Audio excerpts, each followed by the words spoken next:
music. There is no terrible way to win. There is only winning. We won't be out long. Take your time. Track's all yours. You ready? The name on the middle of that steering wheel should tell you that I was born ready. Hit it. Attaboy. Let me drive. I will make a fool out of you. I got a message for all of them. Shake and bake. What does that do? Does that blow your mind? That just happened. These cars, you sit in a box, a coffin, gasoline all around you. It isn't like it being inside a bomb. It's tough enough being a girl on the track. Living in my dad's shadow doesn't help much. You have to be kind to the car. You feel the poor thing groaning underneath you. No race was ever won in the first corner. I'm gonna give you an engine, low to the ground, extra big oil pan will cut the wind from underneath you. That'll give you 30 to 40 more horsepower. Every one of us has to find a reason to do this. You do it because you're driven. Brakes are warm. Tires are warm. I'll work in the cars and I'll drive and I'll eat and sleep and I'll work in the cars and I'll drive. Damn fast, and when he runs so close together, it requires fantastic concentration and rather special skills. I was beginning to think I'd never be anything more than a piston-happy lead-foot punk. Then this starts to happen. If you're going to push a piece of machinery to the limit and expect it to hold together, you have to have some sense of where that limit is. Besides, the best drivers don't dwell on the future or the past. The best drivers focus only on the present. They could never have imagined it, those pioneers who invented the automobile, that it would possess us like this in our imaginations, our dreams. I'm gonna give you a fuel line that will hold an extra gallon of gas. I'm gonna shave half an inch off you and shape you like a bullet. Somebody put it in your mind you gotta be perfect every time out or you're a failure. Well, forget that. Just forget it. Racing is in my blood. I was put on this earth to race cars. I accept every time I get in my car. There's 20% chance I could die, and I can live with it, but not 1% more. No, Nicky, don't bring the percentages into this. Don't be a pro. The minute you do that, you kill what's good about this. You kill the sport. And at that speed, your reactions can barely keep up with these sudden changes in direction. You ready to put away your toys and grow up? You want me to work the pit and you drive? Fine, we'll try that. The car's a living, breathing thing, and she's alive. If any of us imagined, really imagined, what it would be like to go into a tree at 150 miles an hour, we would probably never get into the cars at all. None of us. Are you ready to become a real race car driver? I am just as good as anybody out there on that track, and I don't need anybody to win my races for me. I wish my daddy were alive to see this, to feel this. And when we get you primed, painted, and weighed, you'll be ready to go out on that racetrack. You hear me? You're gonna be perfect. You don't understand what happens, do you? They make 10,000 cars, they make them exactly the same way, and one or two of them turn out to be something special. Nobody knows why. When I won it was probably the last time I ever felt pure victory. So it has always seemed to me that to do something very dangerous requires a certain absence of imagination. Because I'm quicker than all of you. Soon you will know what it is like to be defeated by the hands of somebody who is truly better than you. The only thing to do here is to drive just as fast as you know how and hope your car doesn't break. And if you no longer go for a gap that exists, you're no longer a racing driver. If you ain't first, you're last. There's 40 other vultures out there who managed to finish the race on their tires. You see Darrell Waltrip using up his tires? There's nothing I can't do with a race car. Oh, hell, isn't that what we're in this for? To stare death in the face and to cheat it? Come on, there's nobility in that. It's like being knights. Sometimes you could swear the whole thing's falling to bits. No pressure, nobody breathing down my back, just driving because I left it pure. On the other hand, I suppose potential problems are in the back of your mind all the time. So in many ways, I feel responsible for what happened. And You were, but trust me, watching you win those races while I was fighting for my life, you were equally responsible for getting me back in the car. You're so lucky. You sit there all closed in by machinery and bolts, precise things. There's hardly any room for you. It must be a nice, safe feeling. You gotta learn to trust something. Might just as well be the seat of your pants. A lot of people go through life doing things badly. Racing is important to men who do it well. When you're racing, it's life. Anything that happens before or after, it's just waiting. Well, we can drive. We can drive beyond the limits of the tires, the engine, the car, anything else. look out there is the perfect lap. No mistakes, every gear change, every corner, perfect. You see it. I just hope when you do, that I'm there to see it. Ask any racer, any real racer. It don't matter if you win by an inch or a mile. Winning's winning. But it isn't just business, is it? What we do. It's passion, love, which is why we are prepared to risk our lives for it. Racing. That's the name of the game, isn't it? Win or lose, put up or shut up. Why does everybody keep telling me what my problem is? That you get so emotional. You would never, ever say that to a guy. If you don't leave your feelings off the track, you're never going to get what you want. I'm a race driver, and I can win it on my own! Please let me race. Fine. Then let's race.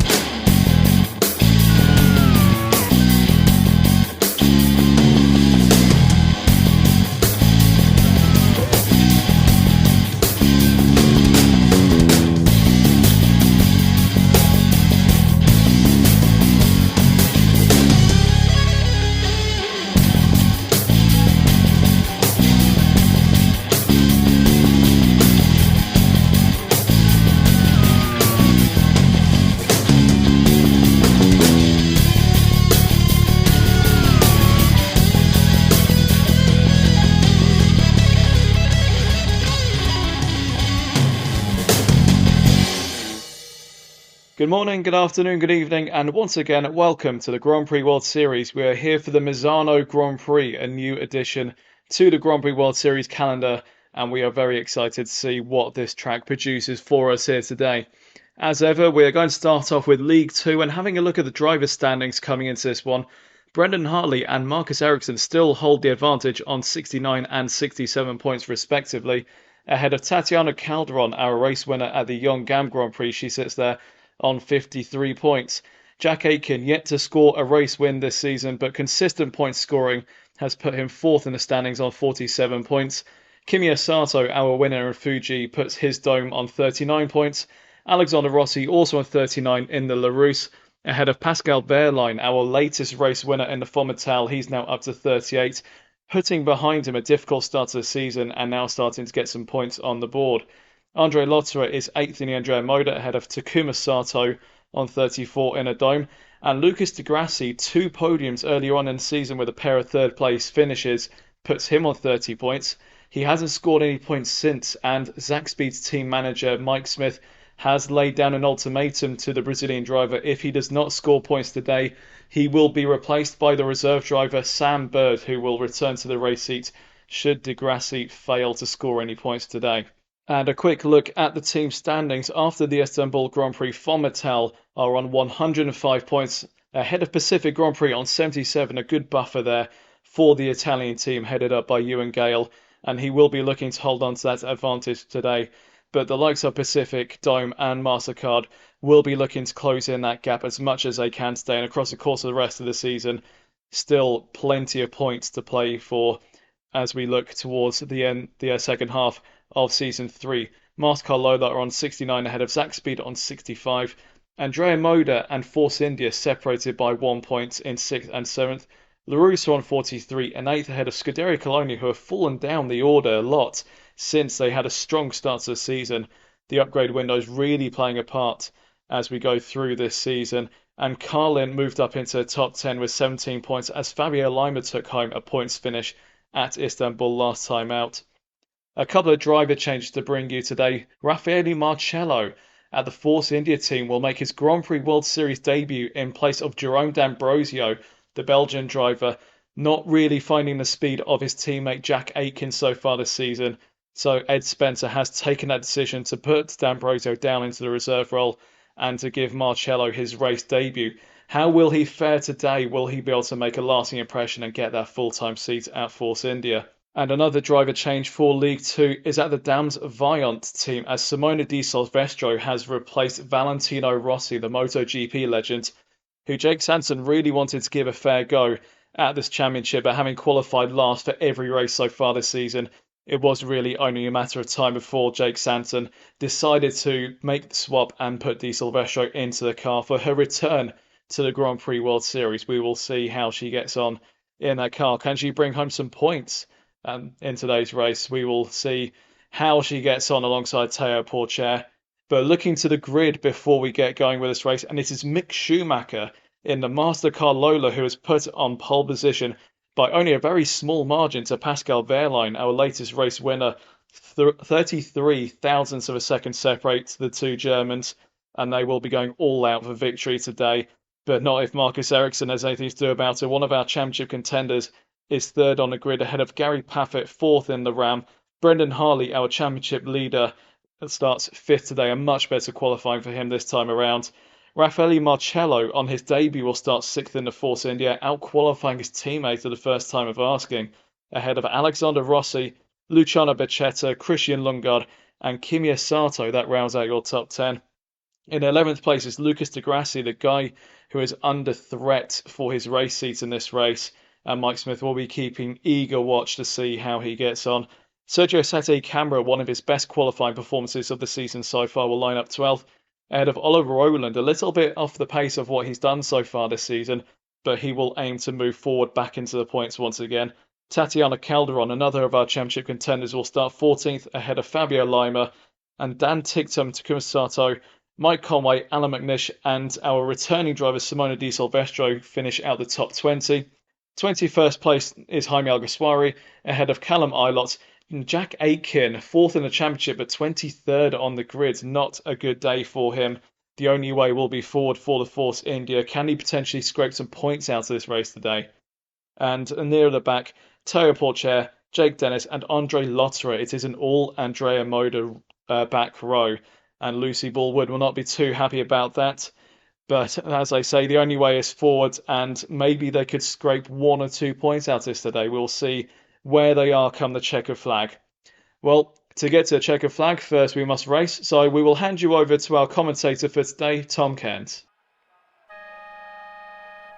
Mick Schumacher on pole for the first time in his Grand Prix World Series career, with Pascal Wehrlein gunning for 2 wins in a row from second place. The 5 red lights will appear. When they extinguish, we'll be going racing for the first time in Misano. Lights out, and away we go. Mick Schumacher and Pascal Wehrlein get away well together, but Wehrlein is in front of the Mastercard Lola driver, and he takes the lead going into turn 1. So Pascal Wehrlein in front of Mick Schumacher. Gary Perfect doing well in the Ram up there in 3rd place momentarily, but Brendan Hartley's got to a fantastic start, and it looks like he's tossing it out with the Brit. He can't seem to get away through. There's an off there, looks like one of the Reals. It's Dan Titsum.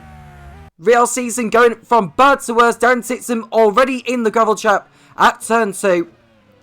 And he's left himself with more work to do than decide. He actually came together with one of the domes, broke his front wing as he bounced through the gravel trap.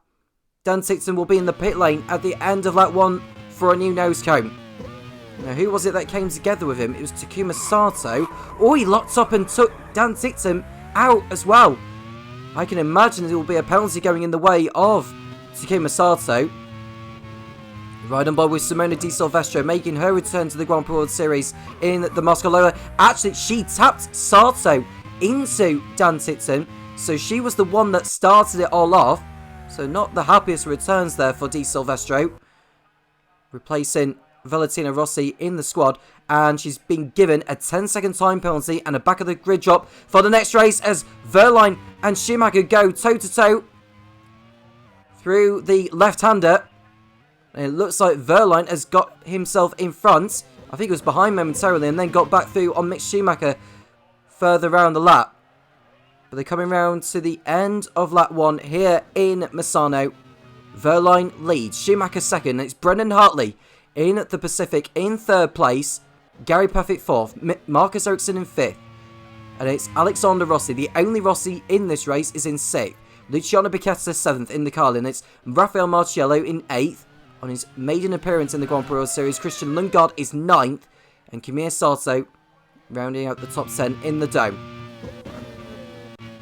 The fastest lap will come down lap by lap, so no need to worry about who's got the fastest lap for the time being. We see an off, that's Callum Ilott bouncing through the gravel and rejoining almost into the path of the other drivers there. Did he take anyone else out with him? We'll have a look on the replay. Callum Ilott making a move there on what looks like the Ram. That'll be Alan McNish. Just misjudged his braking point, bounced over the gravel trap and narrowly avoiding one of the Andrea Modas. That would have been Andre Lotterer. Dan Titsum in the pits for a new front wing. Ilott down at the back and will need to come back in for a new front wing as well. It really is kicking off as Mick Schumacher has got back through on Pascal Wehrlein. Mick Schumacher into the race lead once more. Wehrlein didn't defend on this occasion, and Schumacher was able to get back through into the race lead. Schumacher, who's made a promising beginning to his Grand Prix World Series career. As Fabio Lima nearly making contact there. Looks like Teo Porcheri nearly came together with and was very lucky, one, to get the car slowed down, and two, avoiding contact and causing an absolute pile-up behind him. Now, around this Misano circuit, what you may notice is that this is an old configuration to the real one that you might be thinking of. Either way, he's putting on some brilliant racing so far. And we're approaching the end of lap 2 now. Mick Schumacher crossing the line with a new fastest lap. That'll probably come down in due course later on in the race. Gary Paffett running up there in 5th place. Ram could do with a good haul of points today. They've been on the back foot in recent races.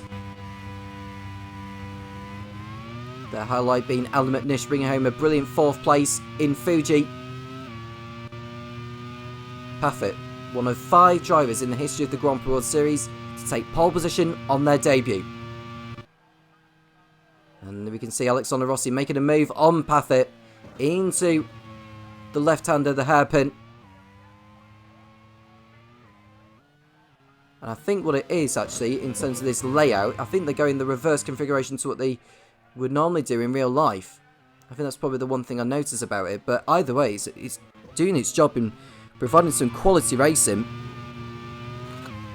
And we see Brendan Hartley, who ran wide there. And it looks like he's going to give the position to the Swede Marcus Ericsson, who was able to fend it off this time around. Now, Brendan Hartley, who ran over the curb on the exit.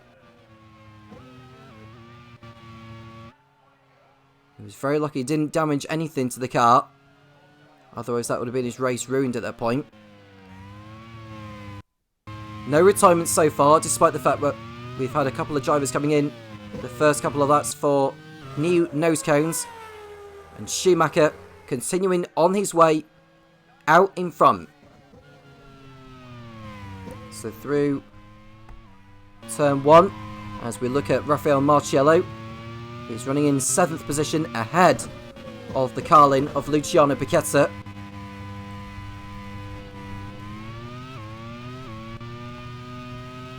Doing very well indeed in the Force India, replacing Jerome D'Ambrosio.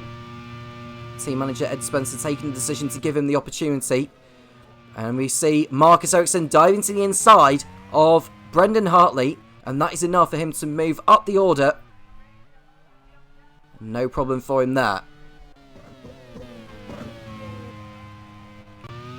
So, as they come out, heading towards what would be turn 6 on the current configuration.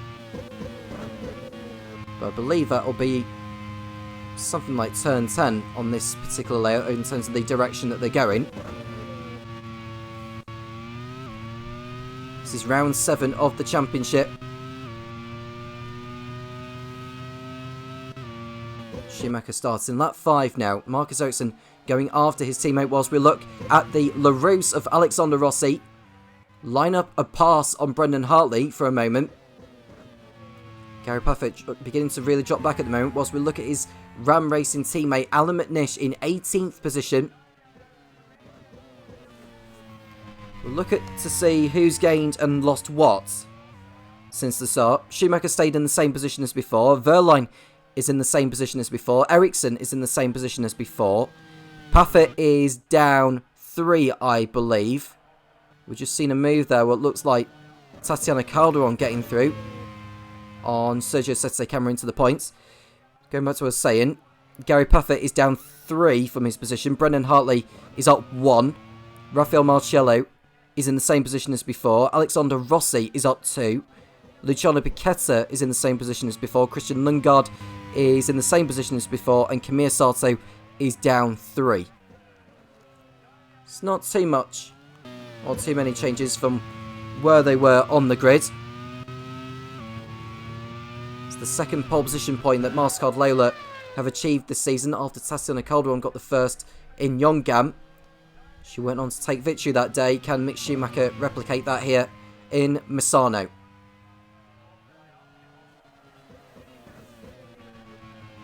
We are looking at the Carlin.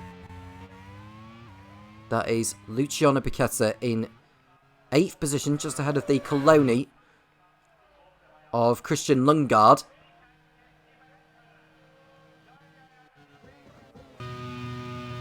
We see a move from the Dane up the inside of Piquetta. So Lundgaard up into 8th position ahead of the Brit. So the current IndyCar driver making his way through the field. He's behind Gary Puffett now, as he's just been... Well, Marciello is ahead of him. He was ahead of him a lap or so ago. It'd be interesting to see who decides to go for the 2-stop and who decides to go for the 1-stop here in Misano. There's 56 laps, which I believe is the most number of laps we have had in any Grand Prix World Series event so far this season. So Schumacher continuing to lead. Wehrlein is in 2nd place still. Von Mattel looking very, very strong for promotion at the moment, given their form at this present time. Even if they don't take victory, 2nd and 3rd will do all the well of good for team manager Ewan Gale.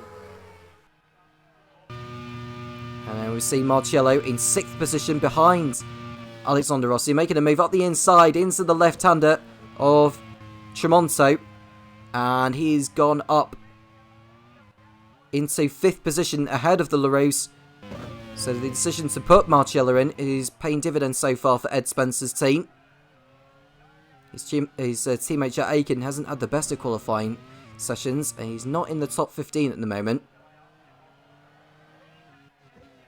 In the last race in Istanbul, 23 drivers out of the 26 that started made it to the end of the race, which is an all-time record. How many will get to the flag today is anyone's guess. Here is Schumacher going through turn 1. He's got a lead of over 3 seconds. We are seeing a pit start for Rafael Marciello, and only on lap 8, that's the end of lap 7 he's in. Oliver Rowland is in it as well. Have both of them got problems? Surely it's too early in the race for a scheduled pit stop, but they've come in now. 7 laps in, and they're making their first pit stops are Marciello and Rowland. That could help Marciello later on, but it's still too early in the race to be making a pit stop at this stage. We'll wait and see how the others react to that. Wehrlein 2nd, Ericsson 3rd, Hartley 4th, Rossi 5th, Paffett, Lundgaard, Calderon, Piquetta, Sete Camera. We've got Kimiya Sato in 11th position ahead of the sack speed of Lucas Di Grassi, who is under pressure to perform at the moment. 4 races without a point for the Brazilian. And we are seeing a pit stop from Mick Schumacher. So that is pretty much the beginning of the cycle, actually. Schumacher did have a couple of laps left on his fuel gauge, but he felt like the time was right to come in and get his first pit stop done and out of the way. That hands the lead then to the 2 Von Mattels, Wehrlein ahead of Ericsson, but we could well see a change of lead again in a few corners' time. Di Silvestro coming into the pits. She is carrying a 10-second time penalty, remember, for the Constantina collision with Takuma Sato and Dan Titsum on the opening lap. But we're seeing Ericsson now gets into the slipstream, pulls alongside his German teammate of Pascal Wehrlein. And the former Sauber Formula 1 teammates swap places. Ericsson takes the lead ahead of Wehrlein. He had so much more speed on that back straight to what his teammate had. Could they be on different strategies? We've seen a move there. Looked like Jack Aiken getting through on Teo Porchero, I think it was. A rear ride on board. I think this is the Pacific of Brendan Hartley coming round.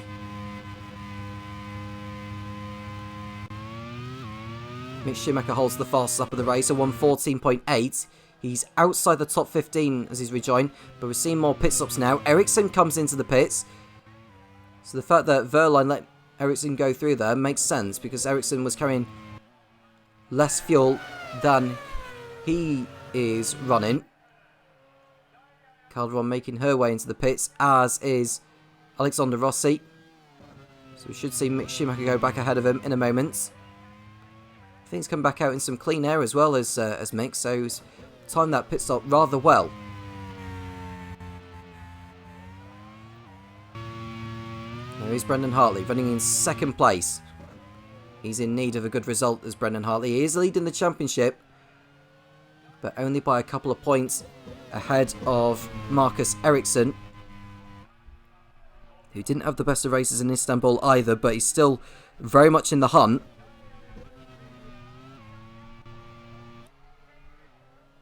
Of course, a win for Pascal Wehrlein. It'll be a healthy one, and there's an engine problem for Jack Aiken, and it looks like he's going to be the first driver out of this race. The car is on fire. Now, is he going to be able to get back to the pits with that car ailing as it is? I don't think he will do, to be honest with you. I'd be surprised if he does. No, it's game over. Aiken is out of the Misano Grand Prix. And Spencer down one driver at this stage. Aiken unlucky again. There's Di Silvestro, who will go up a position in due course. We see her Dams Vaillant teammate Théo Pourchaire come in.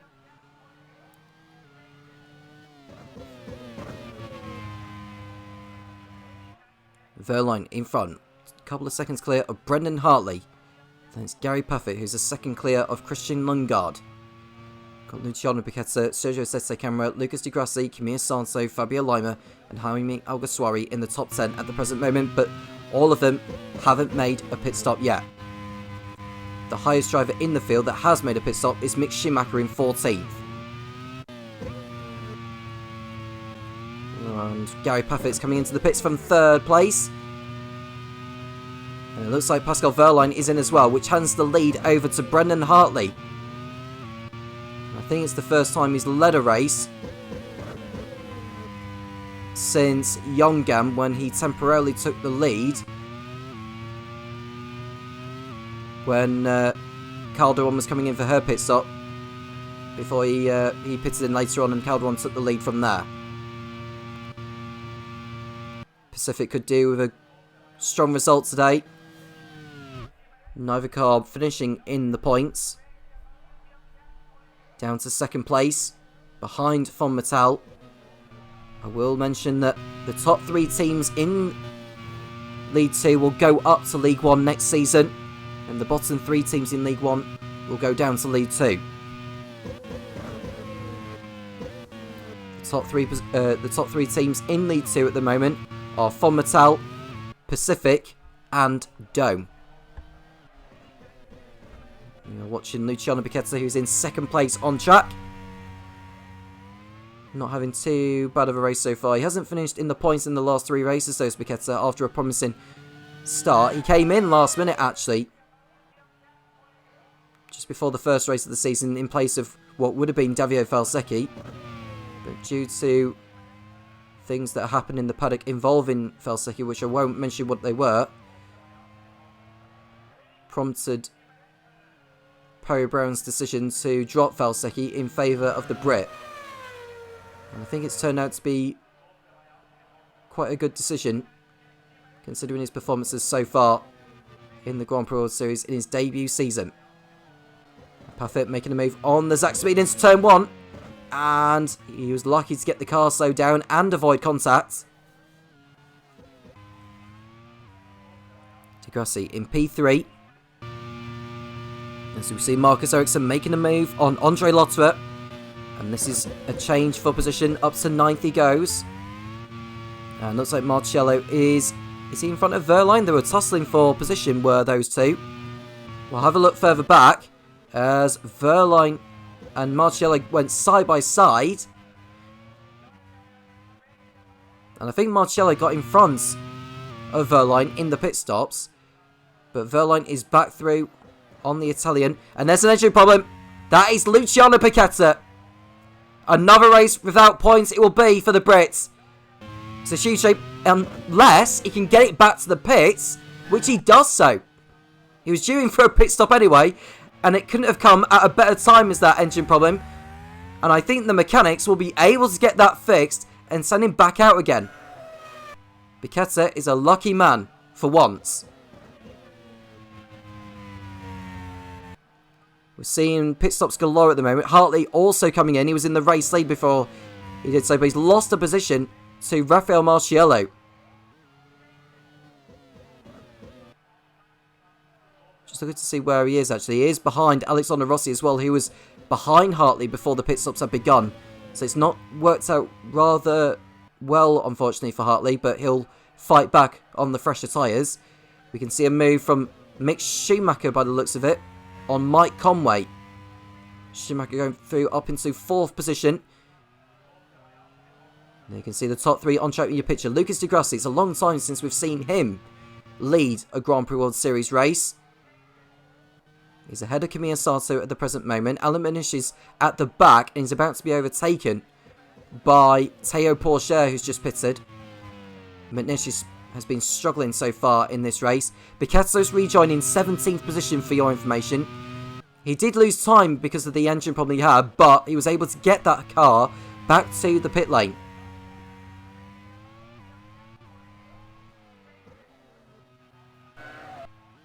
Fabio Loma in P3. Sato over a second behind Di Grassi. You can see Calderon going for a move into turn 1, and she gets her nose in front of Andre Lotterer. That was a brilliant overtake from Calderon to put herself up into 10th place. Lima in P3. He finished 3rd on track in Istanbul, but dropped to 6th because of a time penalty he got for a collision he was involved in. And we just saw an overtake there. Looks like Pascal Wehrlein in front of Marcus Ericsson. Wehrlein on fire in this race again, as is Marcus Ericsson, to be fair. Mick Schumacher continuing on his way. And there's an engine problem. Who's that? Is that a Von Mattel? It looks like a Von Mattel to me. No, it's not. It's the other Force India. Raffaele Marciello is going to be out of this race unless he gets that car back to the pit lane.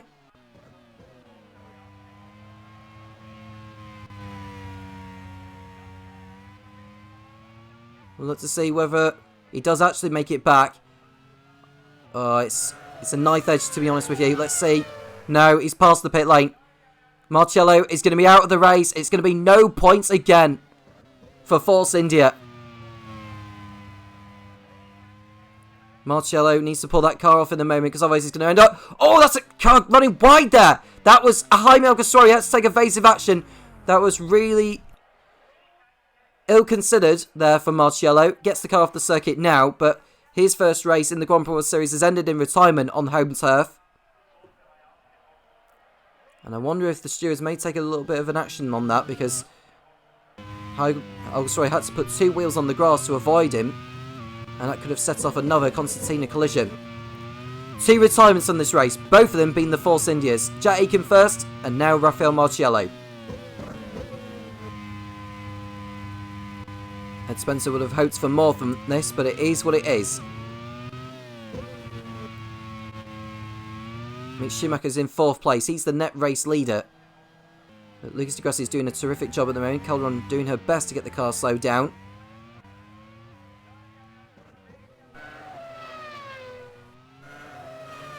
She's coming through. She's in 9th place now. Coming through turn 1. It's a nice sweeping right-hander, actually, is that. We are seeing also someone trying to make a move further behind. That will be Brendan Hartley trying to get through on Christian Lundgaard. And there is Ericsson. He's getting stuck behind Mike Conway. It's vitally important he gets in front so he can stay in touch with the likes of Wehrlein and Schumacher. He's too far back to make a move. So Ericsson will have to wait a little bit before he decides to go for it. Hartley's in front of Lundgaard now. Up to 10th place he goes. Whilst Ericsson is stuck behind Mike Conway, but not for long, because he's ahead of him now. And that's a change for position. Ericsson up to 6th in the Von Mattel. Lima in 3rd place. Coming round to complete what should be, I think that's his 15th lap he's done. No, it's the 17th lap they've just completed there. I just couldn't see in the background because the text of the lap counter is in white, so sometimes it's tricky to see what lap we are on. For your information, it's actually the number of laps completed, not the actual lap that the leader is on. We're on lap 18. 17 laps completed. It looks like the likes of Di Grassi, Camille Sato and Fabio Lima are going to be doing the 1 stop, which should come at around about half race distance. There's Di Grassi in P1. Whilst we watch Dan Titson running in 23rd place. The only driver behind him is Callum Ilott. Dan Titson, who's failed to finish his first couple of races in the Grand Prix World Series.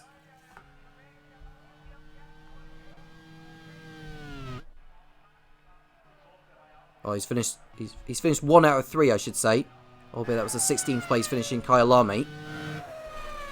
Real haven't scored. And that's the problem, that's Mick Schumacher! I don't believe it! That's the problem for the Mastercard roller. Mick Schumacher is going to be out of the race! On lap 19!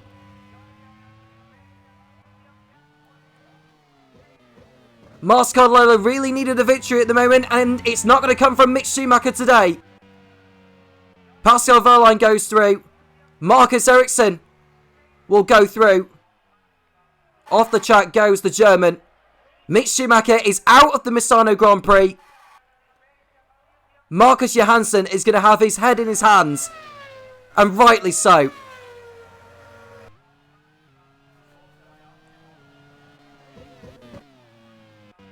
Hartley getting through on the sole surviving Mastercard Lola of Tatiana Calderon.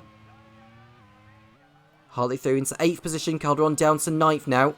And further up ahead we can see Alexander Rossi getting through on Mike Conway, who's beginning to struggle at the moment in the Real, but he's doing his best to stay in the fight for a points finish today.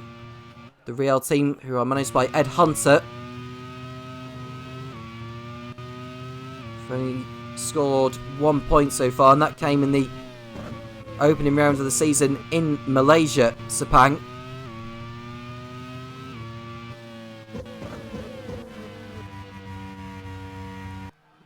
And we see Calderon making a move on Conway. Hartley's got through. Calderon is the next driver to send Conway down the order. And it won't be too long before Christian Lundgaard does the same. There is Roland. Nearly coming together there with the ram of Gary Paffett. Nearly ending in tears for the pair of them. Oliver Rowland, who has finished in the top 4 in every Grand Prix World Series race he's competed in. He'll do well to keep that going today in the Zach Speed. His teammate is having the time of his life at the moment, Lucas Di Grassi. Marcus Ericsson in 5th position behind his teammate, started to close in on the German. Behind Ericsson is Alexander Rossi and Brendan Hartley, who are about to go toe-to-toe. Mick Schumacher will keep the point for pole position. He's got the hold on the fastest up as well, so he may not go away with... He won't go away empty-handed. Lucas Di Grassi in the pits now, as is Camille Sato, as is Fabio Lima. That hands the lead to Pascal Wehrlein. Marcus Ericsson will go up into 2nd place. Brendan Hartley making a move there on Alexander Rossi. He cannot make the move stick. Did well to get the car slowed down and avoid contact. Lap 20 is the timing of the pit stops. And I think, given the timing of the pit stop, it may be a 2-stopper for the likes of Di Grassi, Camille Sato and Fabio Lima. And those that pitted early may well be doing the 3-stop. Di Grassi is rejoining 13th position, Camille Sato 15th, and Lima is outside the top 15.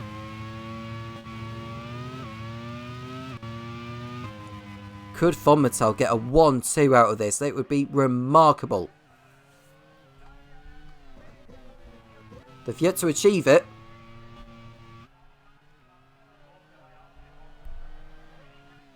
Leighton House achieved a 1-2 finish on a few occasions, as have LaRousse. Could Von Mattel join that list? And we can see a LaRousse of Alexander Rossi, who's in 3rd place ahead of Brendan Hartley. Tatiana Conrad's having a brilliant race so far in 5th position in the MasterCard Lola. Maybe she can salvage something positive from this race. The gap between the two Von Mattels is 3 seconds. I'll keep you posted on the gap as they come through the first sector of the lap. It's run about the same still at the moment. And we can see Brendan Hartley making up a place now on Alexander Rossi. He goes to the inside, into the fast left hand of Tremonto, and he gets through ahead of the American. The Kiwi is up into the podium positions. That's something for Kevin McMullen to be happy about. Sergio Sete Camara is in 8th position in the other Pacific, behind the luckiest driver in this race so far, Luciano Piquetto, has just got through on him actually.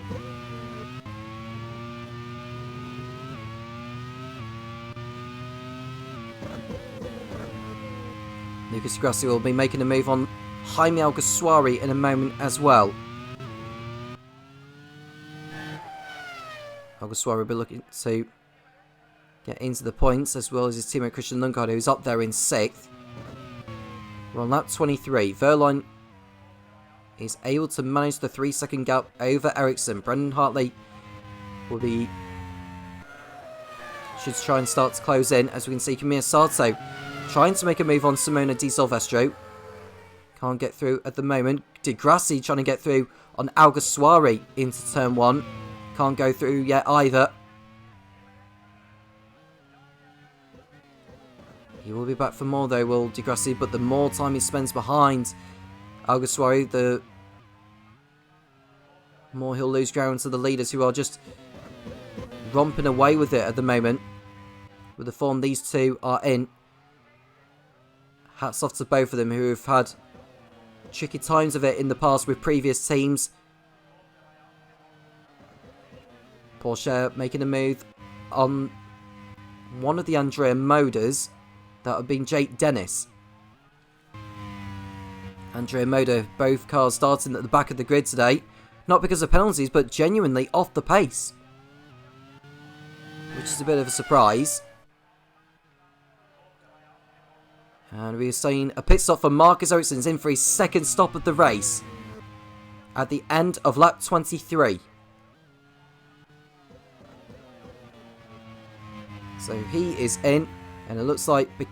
who's also coming in? Gary Paffett is in the pits in the ramp. Marcus Ericsson trying to perform an undercut on his teammate. He's falling outside the top 15 now though, so he's got his work cut out to get through the pack without tripping over anyone.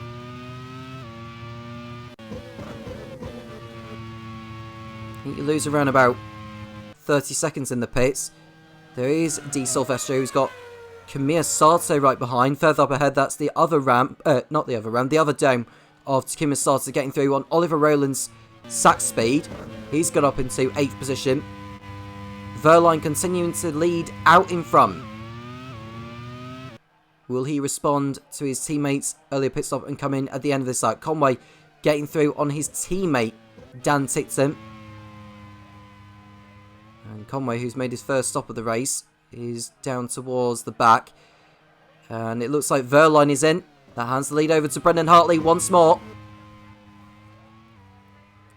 Mick Schumacher out of the race, in case you are wondering, after being on pole and looking set for his first win in only his 3rd Grand Prix World Series race.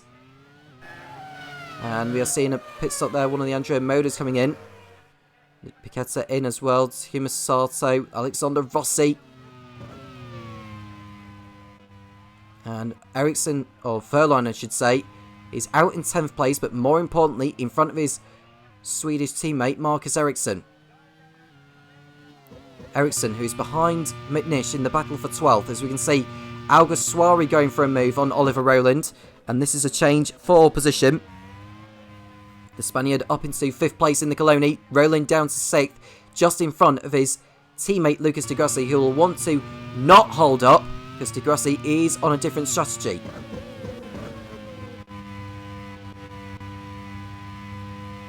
Right on board with Tatiana Calderon in second place behind Hartley.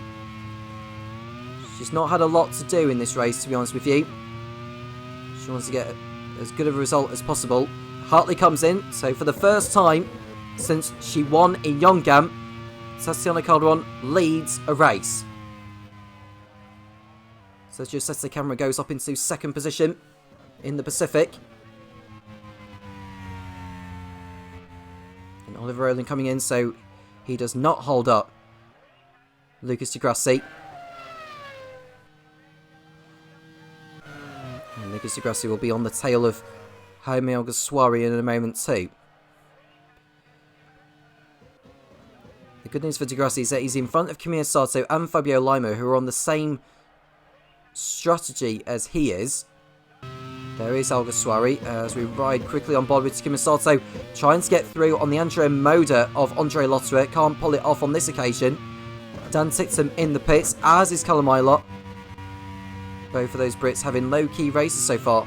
It hasn't been the best of days for the Brits at the moment. Alan McNish, Jake Dennis, Dan Tixham and Callum Ilott in the last 4 placings out of all those that are still running. Calderon comes in from the race lead. Is Sete Camera doing the same? He is. He's coming in. Now, could we see Jaime Alguersuari take the lead here in the Coloni, or is he ducking into the pits as well? No, he's coming in. That hands the lead over to Lucas Di Grassi once again. We're seeing several different leaders in this race. It's extraordinary.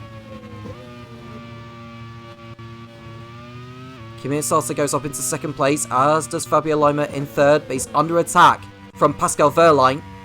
And I don't think it'll be too long before we see him making up a few positions. There's Sete Camera getting out of the pits there, untroubled.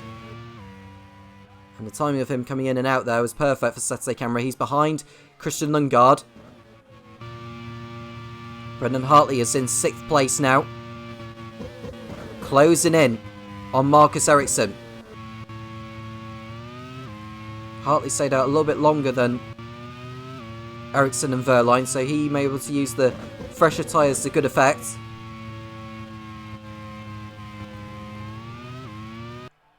Jaime Alguersuari under threat there from what looks like Oliver Rowland, who's trying to get through. And that's a problem for Christian Lundgaard. The Danish driver is going to be out of the race as Conway runs wide. And Lundgaard pulls off the circuit in the Colony. That's a shame there for team manager Gemma Dixon. One car out. And the other just outside the points at the moment. They'll do well to get anything from this race. Will the Colony team. Lundgaard, who's had a promising season so far. Or somewhat of a promising season. He's only finished once in the points. And that was a 5th place finish in Yongam. Nothing's really gone right for him since. But we know he's got the pace, as we've seen from him in the past, as Bichetta goes up the inside of the Real. That is Mike Conway. He can't get through on this occasion.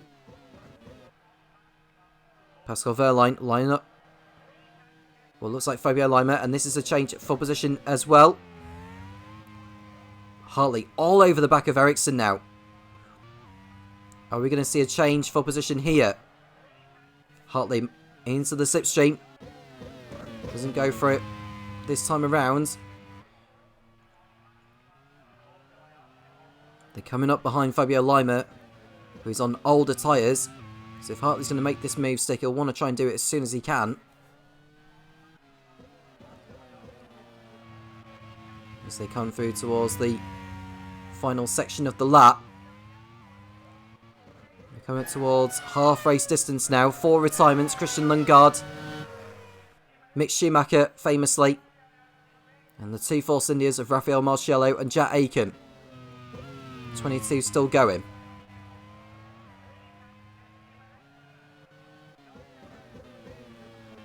So through turns 1 and 2 and 3. And then we've got these kinks of 4, 5 and 6. And then onto the back straight they come. Now we're going to see a change here as Hartley pulls out of the 6th straight. Up the inside of Ericsson, and he's through, up into 5th place. Great move there from Brendan Hartley, in form today. And that leaves more work to do for Von Mattel to salvage the maximum they can get. What a move there from the Kiwi. Excellent overtake. Further behind, Di Silvestro looking to replicate the pass by getting through on Andre Lotterer. Showing why she belongs in the Grand Prix World Series, the former MasterCard Lola driver who was in the car last season. Didn't do much to impress. Didn't do too much to impress. And so the MasterCard Lola team ended up being relegated with only 5 points. Fabio Lima under threat from Brendan Hartley, who cannot get through. And he runs wide nearly and losing the position almost to Marcus Ericsson. And Hartley very lucky there to keep hold of the place. Almost impatient as he went through turn 1. But now he's going to have to bide his time and wait for another opportunity. Camille Sato in 2nd position ahead of Pascal Wehrlein. Lucas Di Grassi is your race leader, 3 seconds ahead of this battle for 2nd.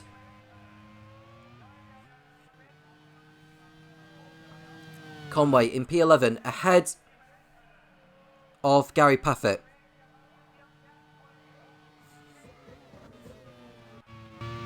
It's the best we've seen from Conway in a long time.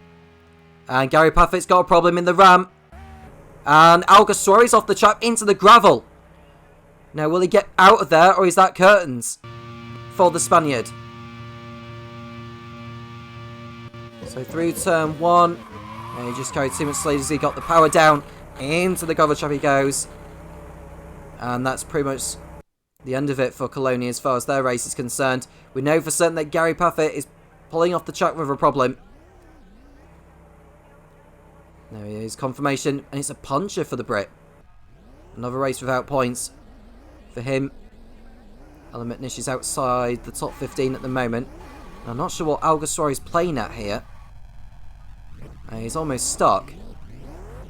He needs to get the car reversing out of there and get back points in the right way. He'll be down a lap by the time he rejoins, will Alguersuari.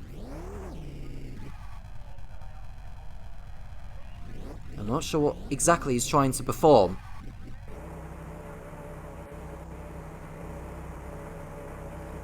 So he's down in last place, but this is not doing his race any good. It's not doing his future in the Colonia team any good with what he's doing here. Lucas Di Grassi will send him down. He's already lapped Alguersuari as Di Grassi.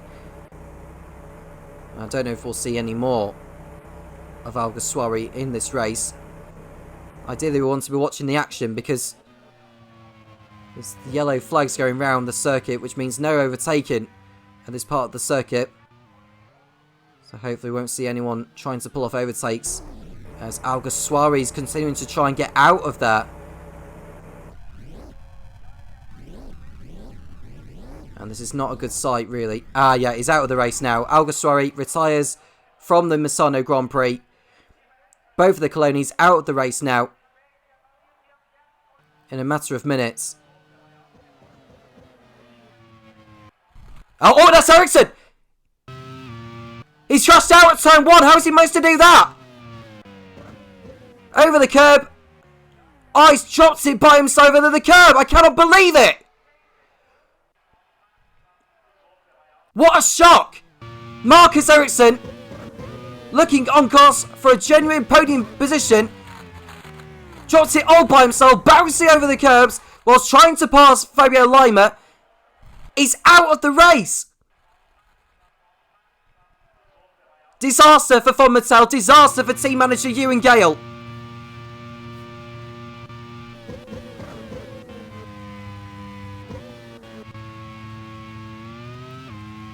That throws the race wide open, most certainly.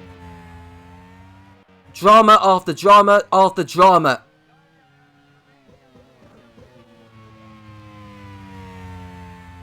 Pascal Wehrlein, who's continuing on at the moment in 3rd place. He's behind Camille Sato. Still. And all of this is playing into the hands of Lucas Di Grassi, who is leading. Sack Speed have yet to win in the Grand Prix World Series. Could today be the day where they clinch it. Lucas Di Grassi, who started the race from 11th on the grid, has a golden opportunity to win this race now. He leads on lap 33.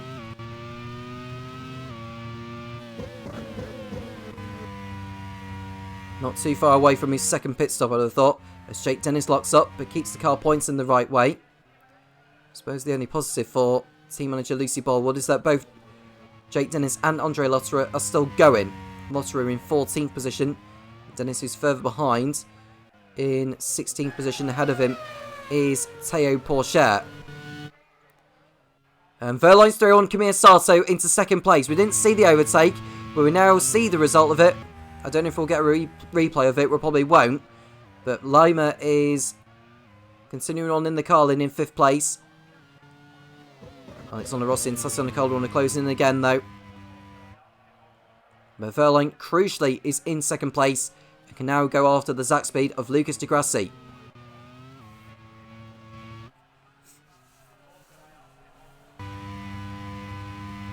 "19 cars still running in this race. McNish, who's running in 16th position. And Dennis is actually in 17th place, so my apologies on the positions there a moment when I was talking about Jake Dennis.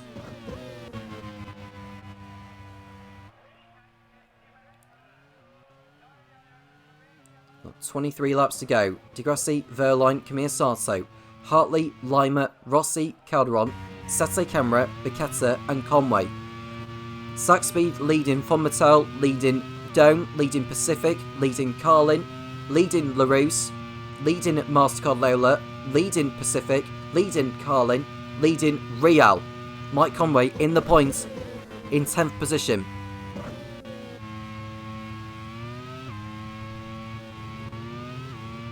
This is round 7 of the championship. After Misano will go to Dijon Bourgogne, which is designed by the Leighton House team manager Chris Cavaney. He did a terrific job with it.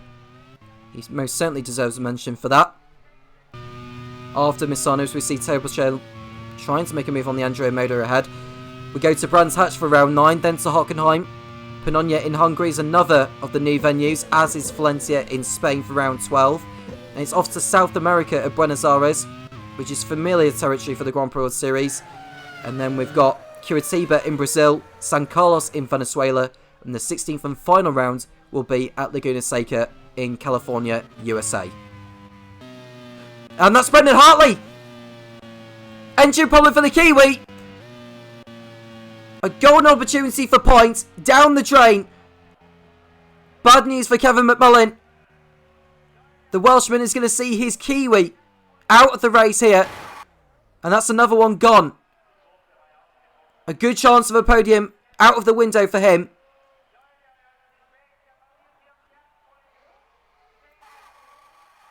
Unbelievable luck. Sete Camera, his teammate, is still going in 7th place, but it's going to be near par for Brendan Hartley here in Misano.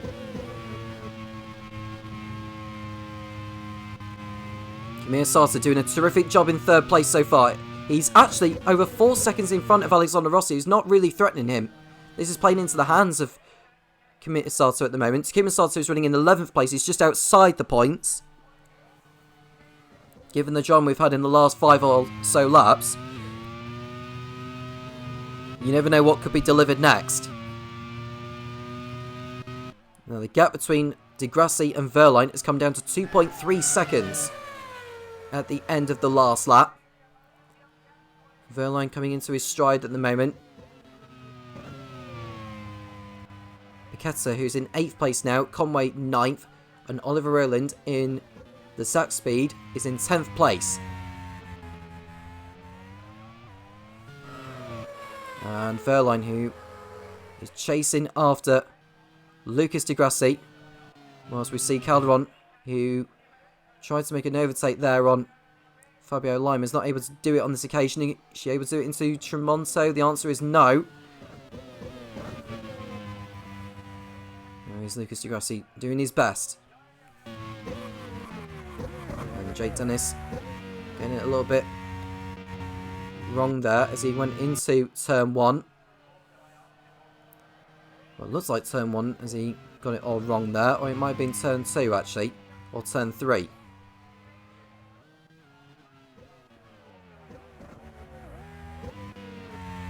There's Dennis, who's just in front of Dan Titson.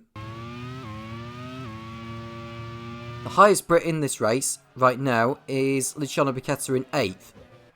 Mike Conway 9th and Oliver Earl in 10th. So at least 3 Brits are still in the points.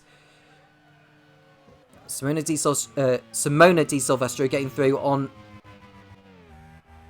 Was that Théo Pourchaire getting through there? I couldn't quite tell. I think that's Théo Pourchaire getting past Andre Lotterer into 13th position. Di Silvestro out-qualifying Pourchaire for this round on her return to the Grand Prix World Series. Camille Sarto running in P3. Alexander Rossi 4th. Fabio Lima 5th. On course for another good result. Now is Ilott in 18th position and last, but at least he's still going.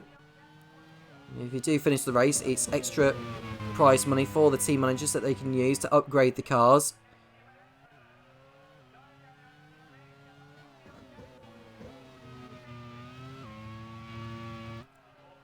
So a change of position as Tatiana Calderon is through on Fabio Lima. And 5th place goes to the Colombian.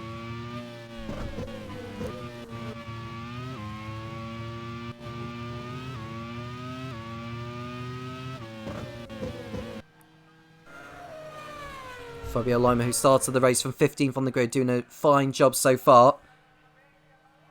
Takuma Sato, or Kamiya Sato, started 10th on the grid and is currently in 3rd place. Lucas Di Grassi, 11th on the grid, as I've already mentioned.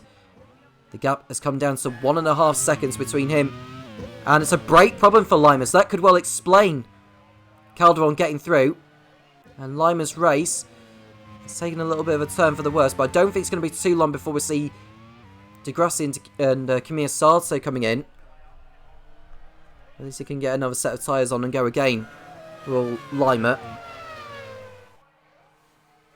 He'll rejoin, I think, in front of Di Silvestro. No, he won't. He's behind her now. He's in the pits. And he's behind Pourchaire as well. Lima rejoins in 13th position.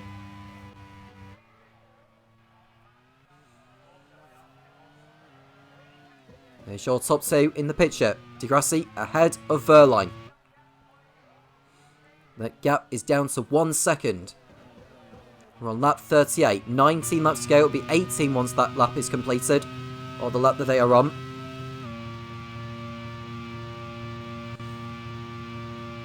Further behind, what looks like the 2 rear. Oh, is that Dan Titson or is that Jake Dennis? I think that's Jake Dennis ahead of Dan Titson, unless I'm mistaken.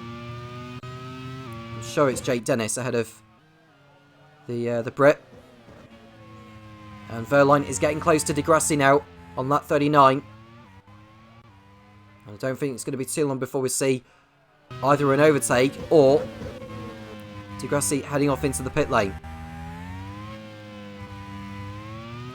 Lima is 3-1 Pourchaire for your information. He's up into 12th place. He's got a bit of ground to make up on Simona Di Silvestro. He might even try and go for a faster lap actually, because he's got a bit of ground to make up before he catches up to Di Silvestro.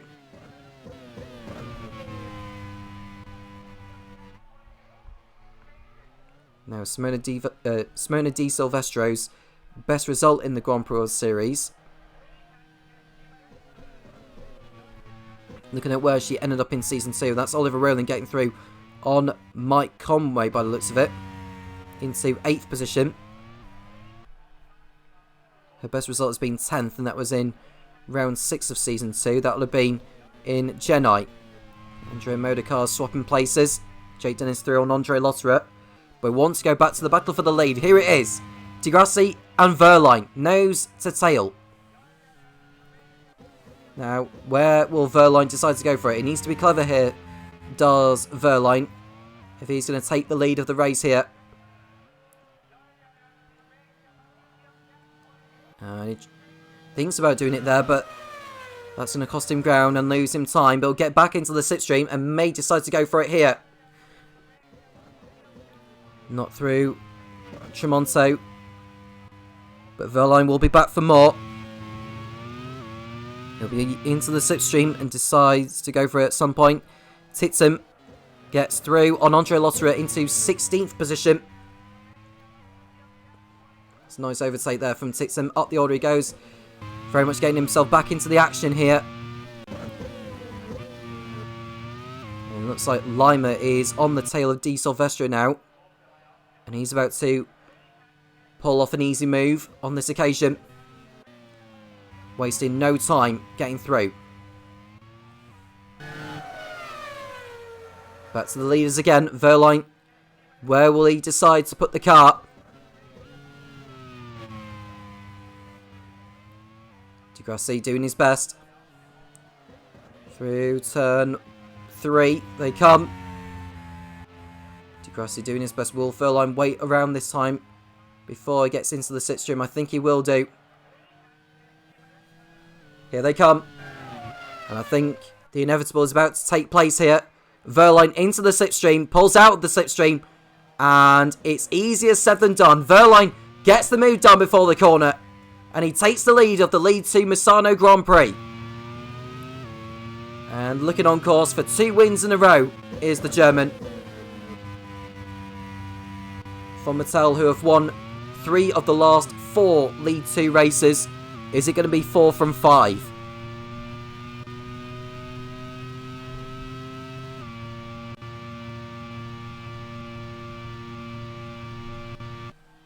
Well, Dan Titsum is continuing on in the Real behind Jake Dennis. He won't go for it on this occasion. He'll sit back. I think another opportunity will come around later. There's Lima in P11 behind Takuma Sato.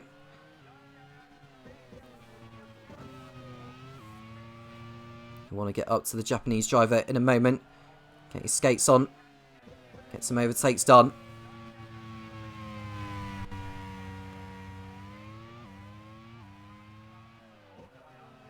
And we'll go back to Pascal Verline once more. Degrassi doing his best to keep up with him. We're approaching the closing stages of this race now. Verline leads. Degrassi second. Kamiya Sato third. Alexander Rossi fourth in the LaRousse. Tatsuya Calderon is close behind in 5th.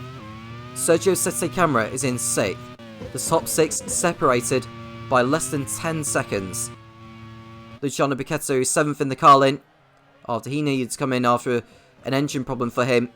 Oliver Rowland 8th, Mike Conway 9th, and Takuma Sato in the final points paying position in 10th. Dan Titsum not finding a way through on Jake Dennis at the moment. And Lima is through on Sato. Takuma Sato, that is. And he's back up into the points. Next man ahead of him is the Real of Mike Conway.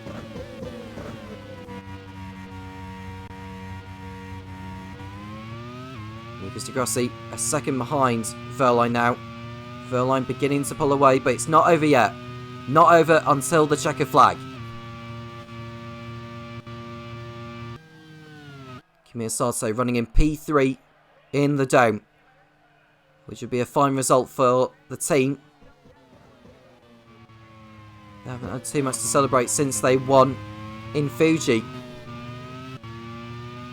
Di Silvestro running in P12, looking on course to finish ahead of her teammate Taya Porsche, who's just a couple of seconds behind her. This is not a bad effort from the Swiss. Her compatriot, Fabio Lima, is continuing his pursuit of Mike Conway. The gap is just over 3 seconds. We'll see what the gap is as they go through Sector 2. Roland's gone through Sector 2, as will Conway. And Lima, we should see him bringing the gap down even more, and he does so. The gap is less than 2.7 seconds.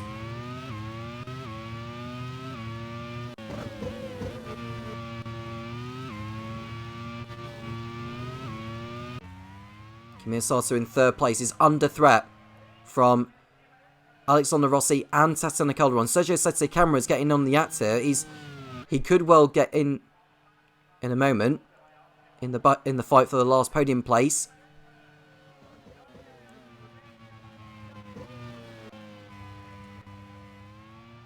Verline 1.5 seconds clear of the Brazilian Lucas Di Grassi. There is Verline.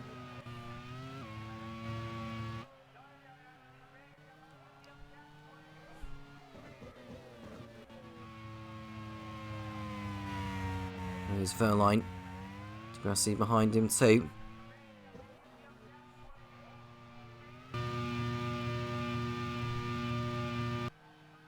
Dan Tixon running in 16th. Not for long, because he's now ahead of Jake Dennis. It's been a day to forget for Andrea Moda so far, with both cars well off the pace.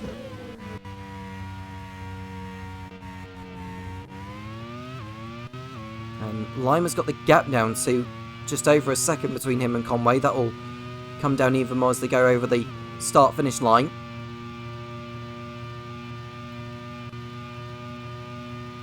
And they'll come through in a moment. And it's half a second now. Andre Lotta running in P17. Calderon is through on Rossi into 4th place. We didn't see the overtake, but Calderon is through on Rossi. And she puts her MasterCard Lola up into 4th position.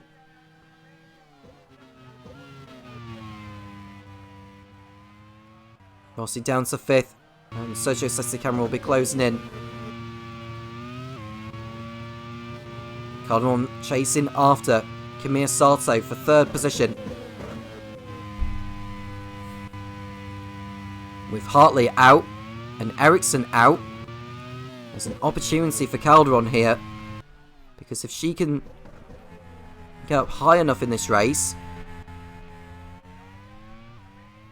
she may even take the lead of the championship. Although if she finishes on the podium, she would only get 15 points for that. She'll move in front of Ericsson, but be 1 point behind Hartley. Verline seemingly on his way to victory. He'll get 25 points, which will move him on to 63. And Kamiya Sato would get what is currently 3rd position. 15 points would give him 54. So the championship very much hotting up in Lead 2 in the Drivers' Championship. And Rossi gets back through on Calderon into Tremonto. So this battle is far from over by any means. Lima is through on Conway now and up into 9th position. The next driver ahead of him is Oliver Rowland in the Zack Speed. And the gap is 2.2 seconds between the pair.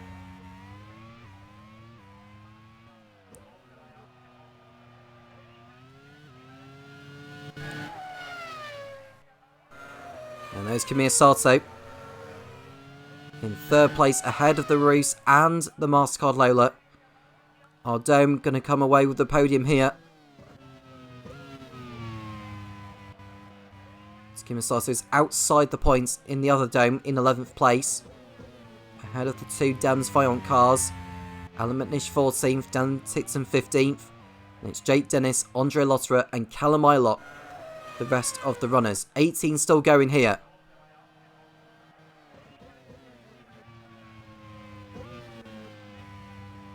Verline's gap to Di Grassi is 2 seconds, but that's all he needs.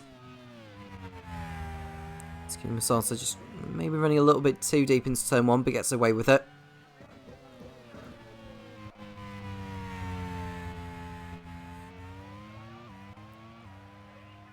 And the gap between Rowland and Lima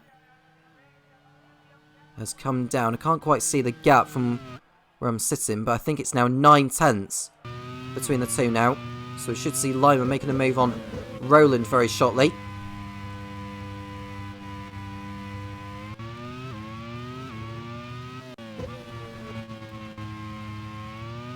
Right on board. This is Kamiya Sato in 3rd place, ahead of Rossi and Calderon.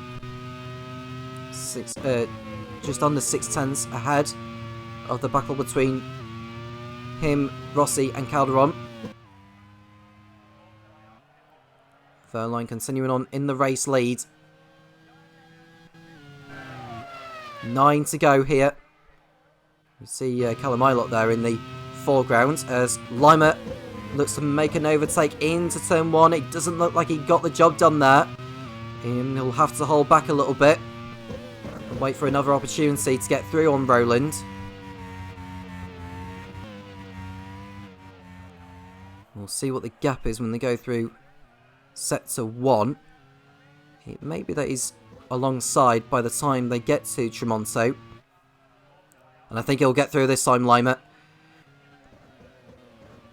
And the answer to that particular question, is he ahead of Roland into Tremonto? I don't think he is. So he'll have to wait back a little bit. Furline completing another lap. 8 to go for him. 8 laps away from his second Grand Prix World Series win and doing it in a row as well. Helio Castroneves won his first 2 races consecutively, as did Timo Glock in Season 1.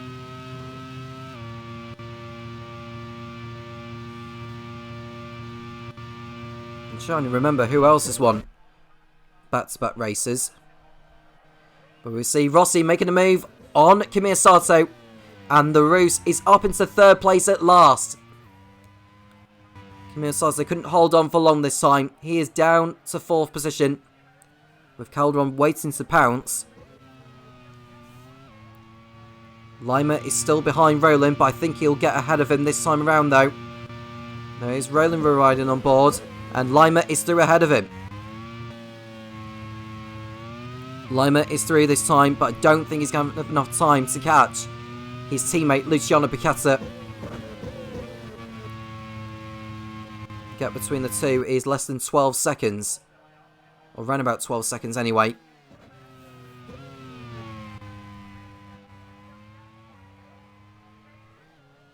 Here's Lucas Grassi on course for his best result in the Grand Prix World Series in a long time, most certainly. Finished 3rd in Sepang, 3rd in Yonggam. As Calderon thinks about a move on Kimi Sato, but doesn't get the job done at that kink before the back straight. And the last time Lucas Di Grassi finished as high as 2nd in a race, I think you have to go all the way back to Season 1 to find that. We'll have a look a little bit later, but he's never won in the Grand Prix World Series as Lucas Di Grassi. Goodness knows what could happen in these final remaining laps. The gap between Piccata and Lima, as we look to see what the gap is when Lima goes through the next sector, as Ticton gets through on Mitnish and up to 14th place now. Ticton's racecraft is coming alive in this race, not giving up by any means, is the Brit, driving in his 4th Grand Prix World Series race. And the gap between Piccata and Lima is 11 seconds. Lima's not really getting the gap down quick enough, in all honesty, so it looks like 8th place is going to be what it is for him.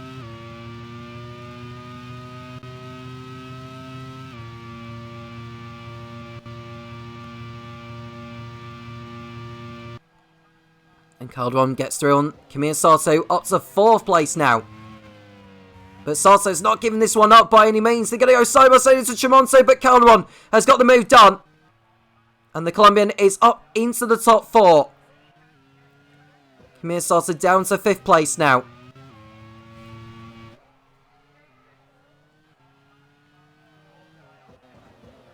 Lucas Di Grassi is keeping in touch with Verline in case Verline makes a mistake. I think both of them have just lapped. Oh no, they've not lapped Callum Ilott's further up ahead. I was looking at the LaRousse then, thinking, have they lapped Ilott already? No, it's not. That's not Ilott. That'll be his teammate Alexander Rossi, who's running in 3rd position. Looking very, very good. And Lucas Di Grassi, who was under pressure to perform, and to keep his drive within sack speed, but I think after today's showing, he'll be in the car for a few more races at least. 5 laps remaining here in Misano in this League 2 race. Verline on course for 2 in a row in the Fonmetal, who are on course for their 4th win in the last 5 races, their 3rd in a row.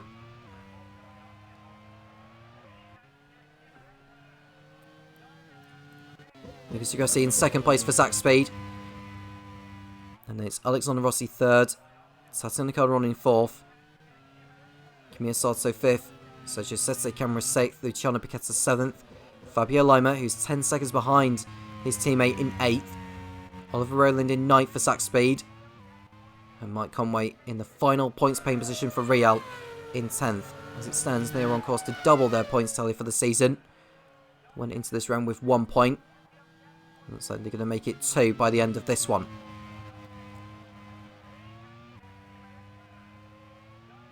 And Dan Titson's just closing in on Teo Porcher. And Sette Camera is less than 2 seconds behind Camilla Sarto.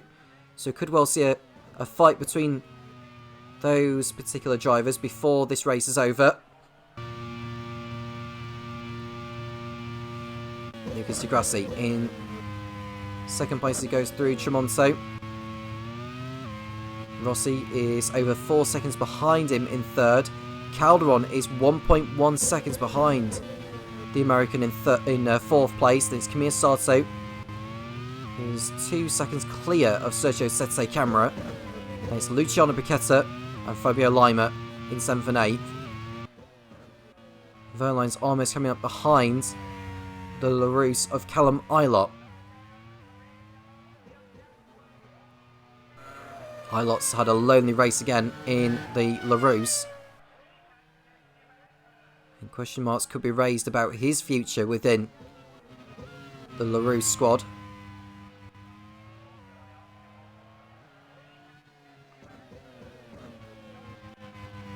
Verline continuing on his way. There's Rossi, there's Calderon, there's Camilla Sarto as well. Sette Camera's not really closing down the gap on Sarto, so I think the positions in the top 6, subject to any retirements at this stage now, or any mechanical gremlins, or anyone making any mistakes.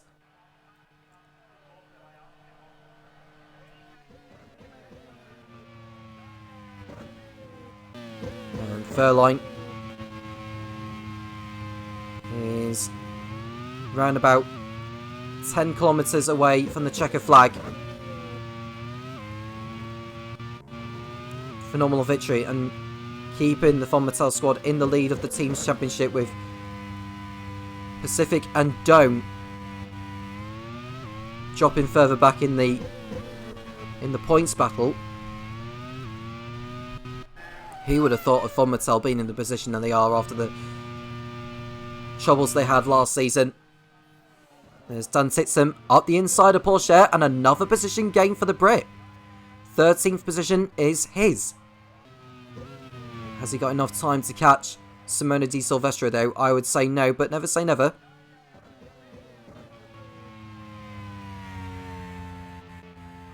Rossi keeping hold of 3rd place ahead of the Mastercard Layla of Tatiana Calderon. As it stands with the Drivers' Championship, with the drivers in the positions they're in this one, Brendan Hartley will stay in the lead ahead of Marcus Ericsson. Tatiana Calderon's 4th position will move on to 65. She'll be 2 points within 2nd place Ericsson. Verline, who will get 25 points for the win.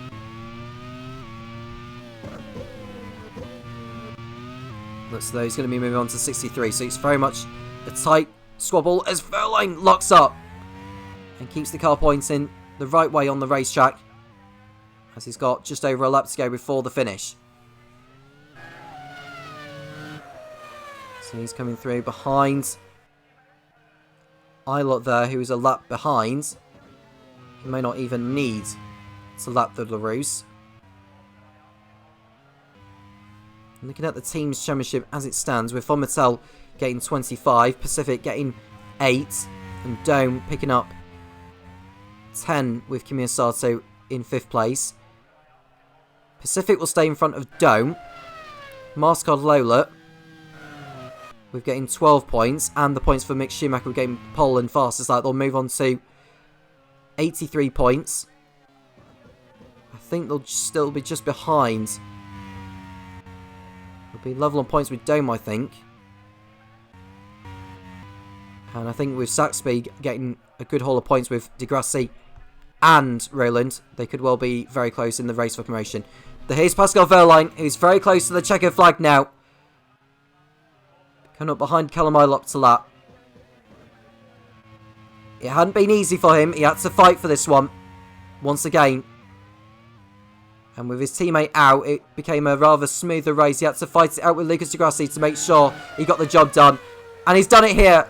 Pascal Wehrlein wins the lead to Misano Grand Prix, his 2nd race win in a row, and closes down the gap in the Drivers' Championship and cements Von Mattel's position further in the Teams' Championship for promotion to League One.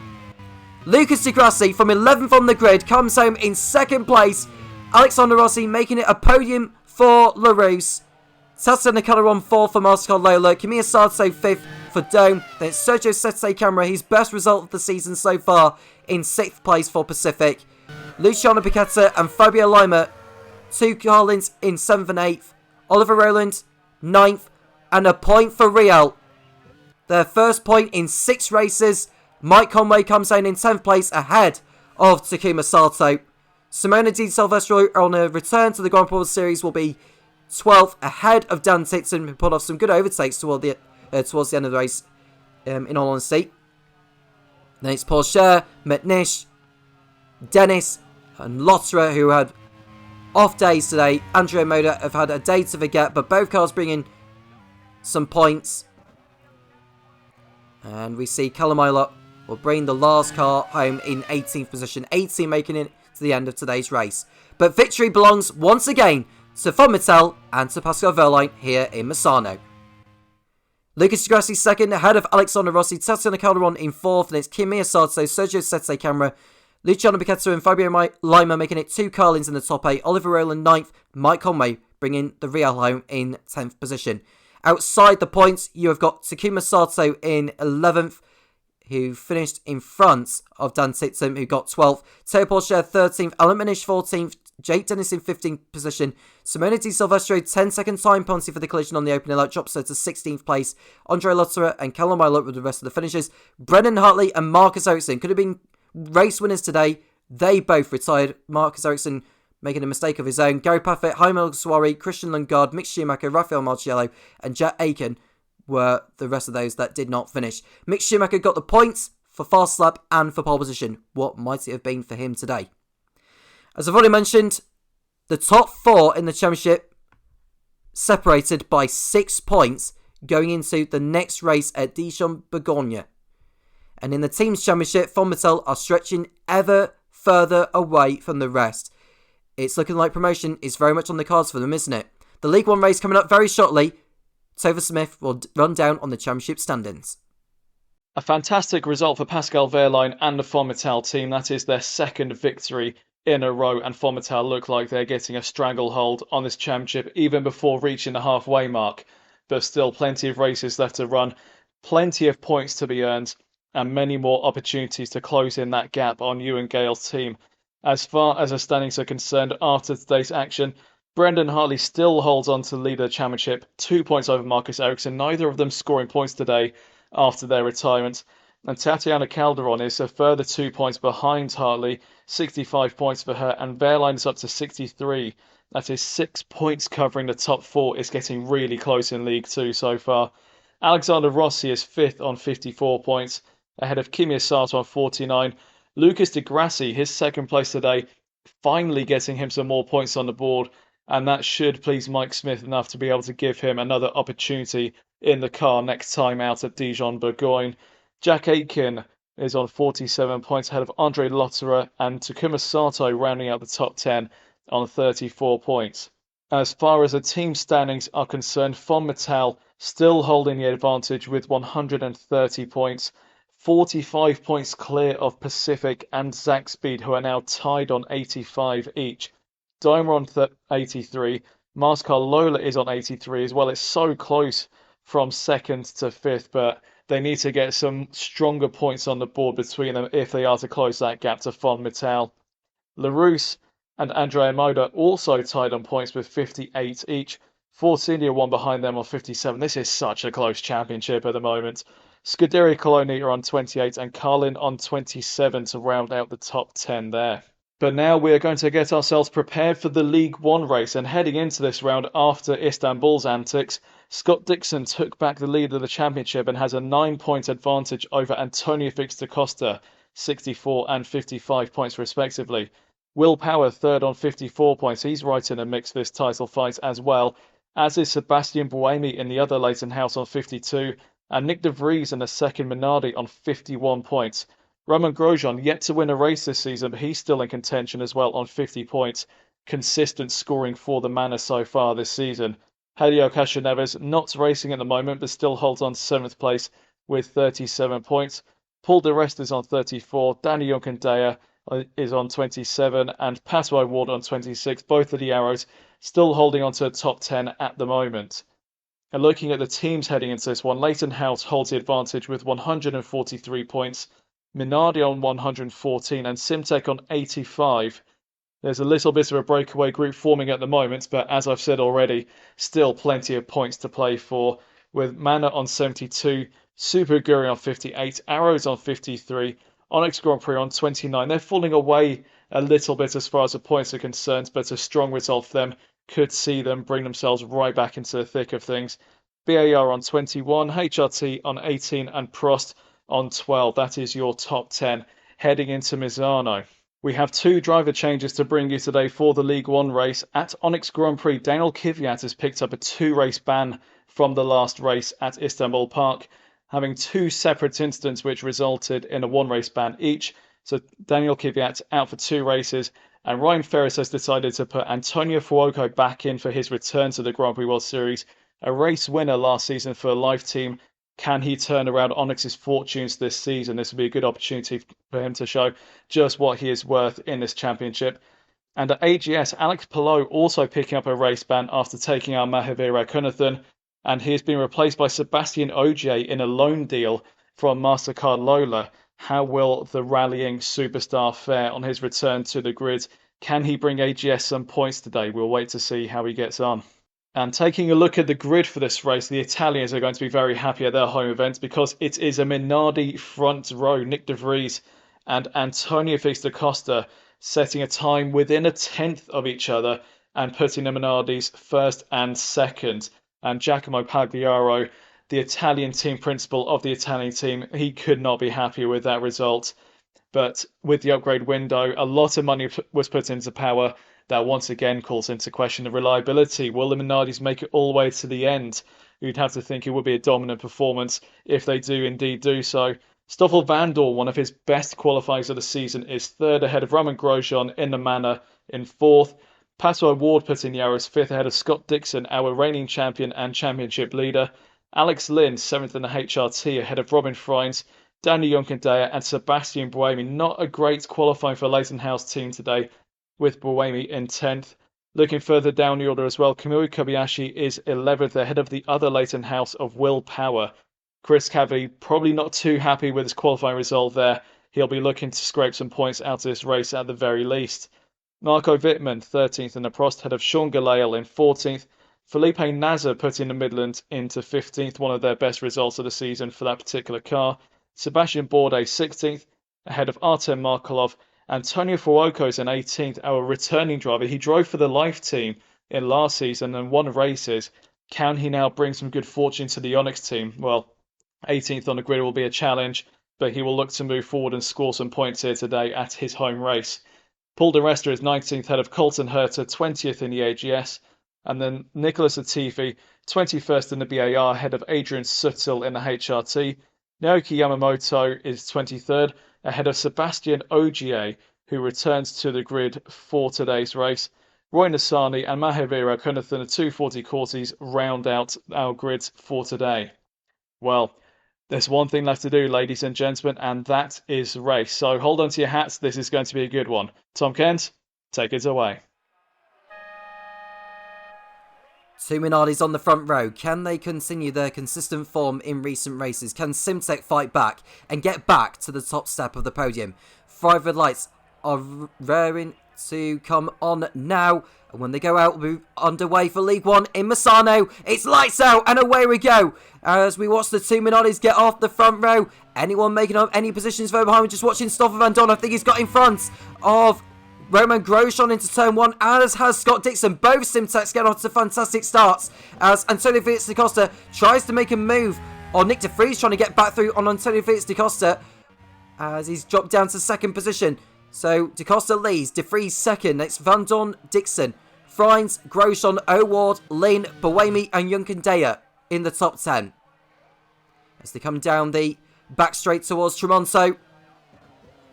We are seeing a three-way fight into Tremonto actually further back. It looks like Roman Grosjean and Pato O'Ward. In fact, Pato O'Ward got through on the pair of what looked like Grosjean and Frines coming into Tremonto. Pato O'Ward pulling off a fantastic overtake. That's probably one of the overtakes of the season so far from the Arrows driver.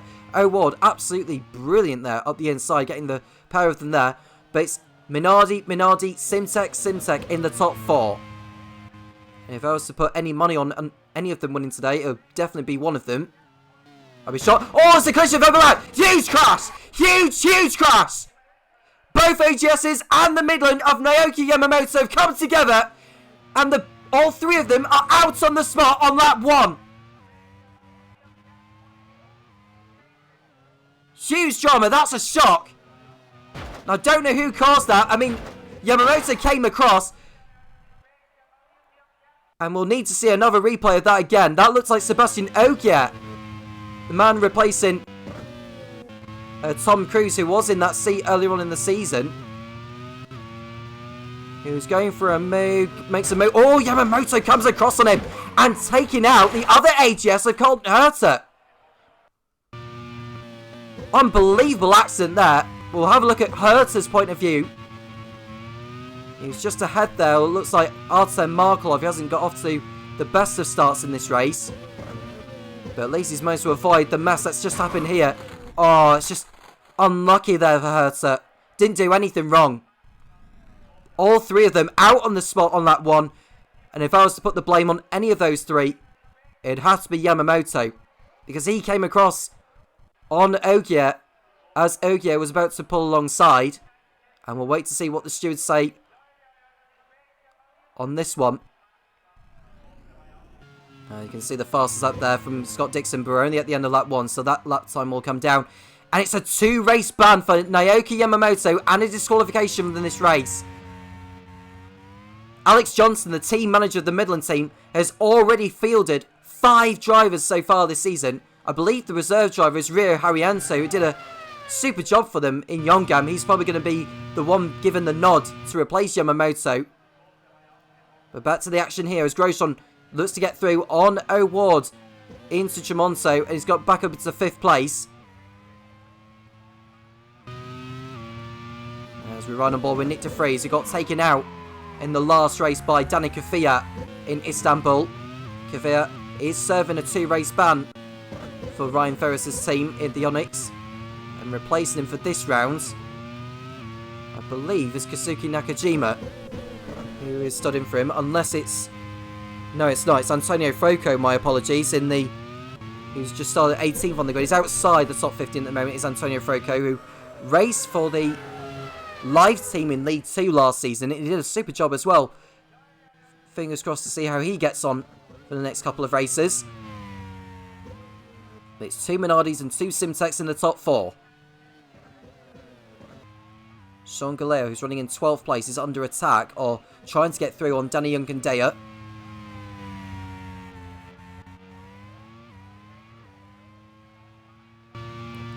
We see Van Dorn closing in on de Vries. And Galeo's dropped back further into the back. And Dixon looks like he's getting moved on Van Dorn. And the Kiwi is through.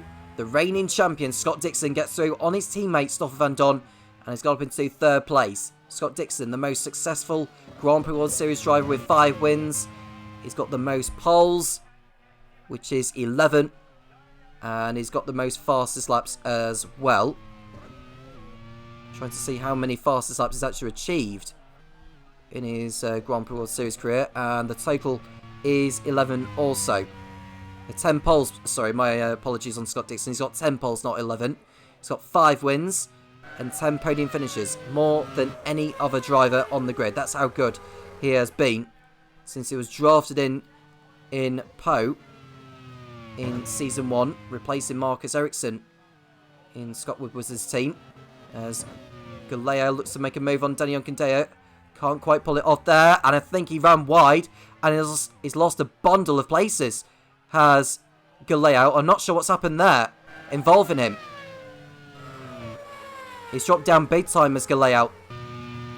But we've seen Van Dorn getting back through on his teammate Scott Dixon. And Alex Lynn is ahead of Pato Ward. It's good to see Alex Lynn fighting up there after what's been a difficult season for him so far. He had a heroic start in Malaysia, bringing his HRT home in 7th place.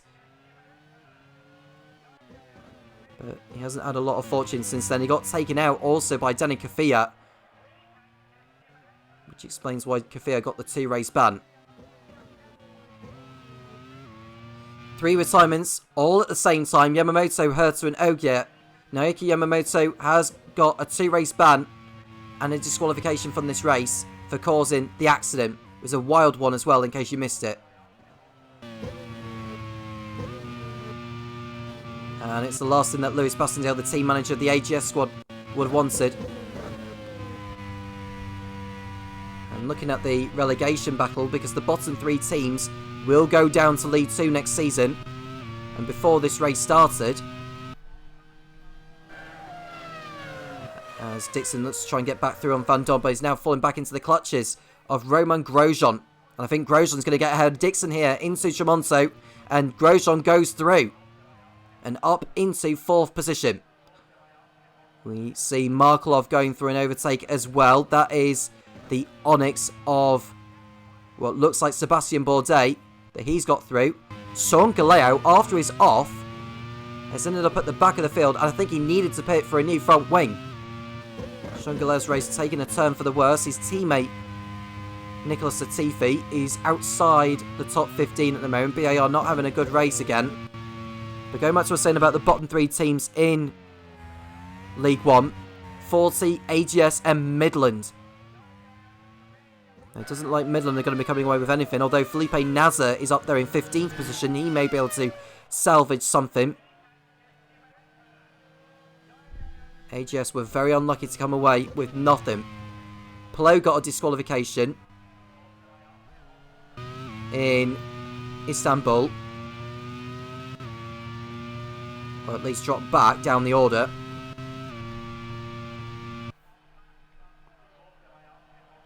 And Grosjean going for an overtake again, this time on the other Simtek of Stoffel Van Dorn. And through he goes, up to the podium positions goes the Frenchman. Romain Grosjean doing a fine job in the manor so far. And we are seeing other overtakes down the field.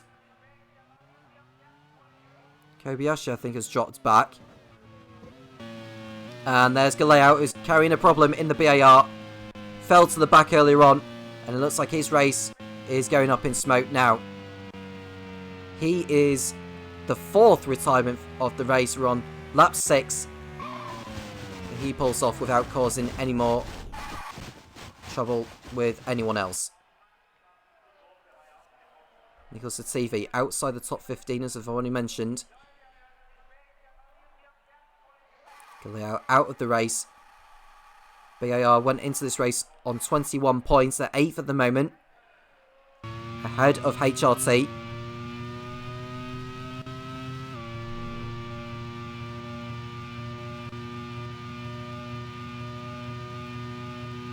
And this is an opportunity actually for 40 to get some points today, although they have been off the pace again here today with Roy Nissani and Mahir Raghunathan on the back row. And we're seeing Yunkin Deo drop down the order behind Will Power.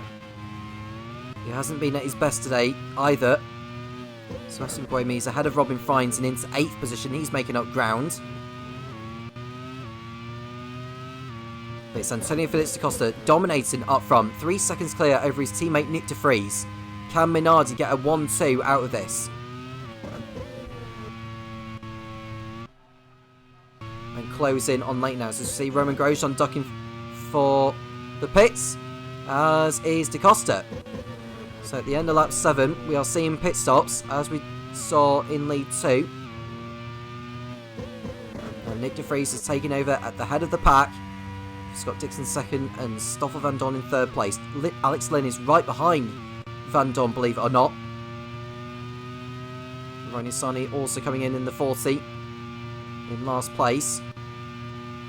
There was an undercut done on some of the drivers. And we are seeing Alex Lynn closing in on Stoffel Van Dorn. And he's through into third position on track. Alex Lynn in form today. And further behind we are seeing what looked like Marco Wittmann pulling off an overtake on Danny Junkendaya. He's got through. And Artur Markelov is ahead of Felipe Nasr.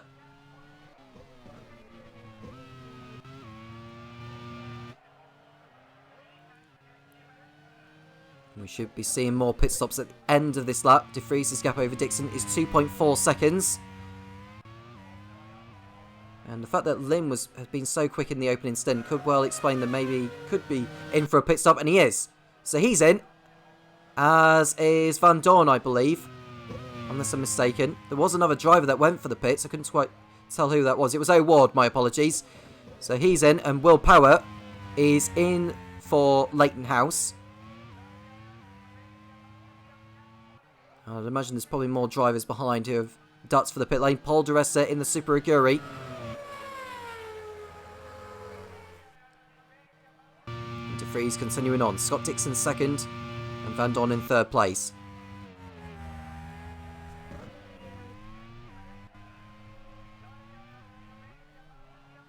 Now, the situation in the Drivers' Championship. Dixon went into this round 9 points clear of Antonio Felix da Costa. Nick de Vries got the point for pole position earlier on.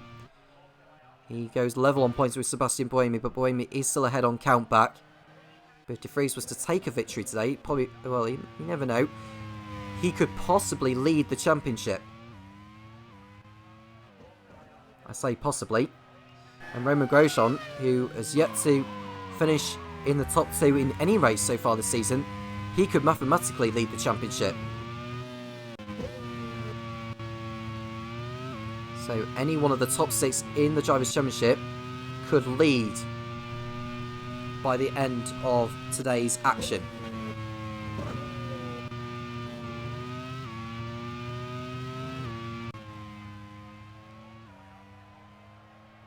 And we are seeing the sole surviving BAR of Nicholas Latifi. Van Dorn came into the pits whilst all of that is going on. And we see an engine problem that looks like Pato. Is that Pato O'Ward?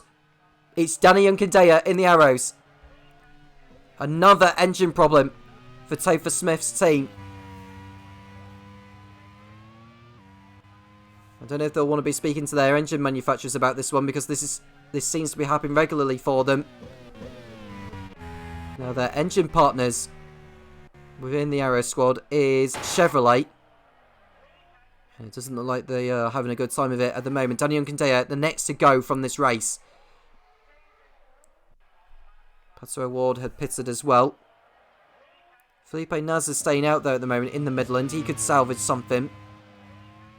What's been a terrible season so far for Alex Johnston's team, who are staring down the barrel of relegation at the moment unless they find some form and fast. Nasr's in from... He was in P7 before he ducked into the pits. But de Vries is continuing on his way. Da Costa is running in P11 behind Adrian Sutil in the HRT.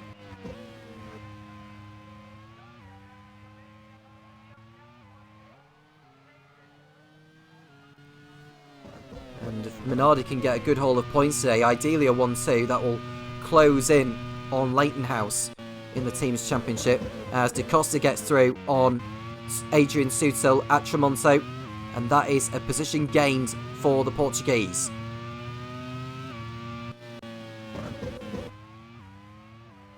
Nick de Vries running in P1. Still at the present moment as Will Power locks up. He's just made a pit stop as the Australian.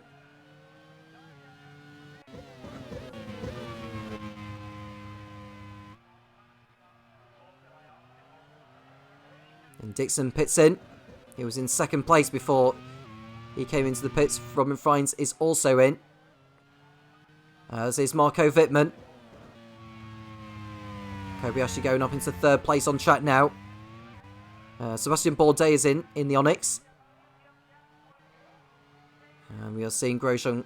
sorry, that's not Grosjean, that's Kobayashi behind Sebastian Buemi. Artem Markelov is another 7 seconds back in the Prost.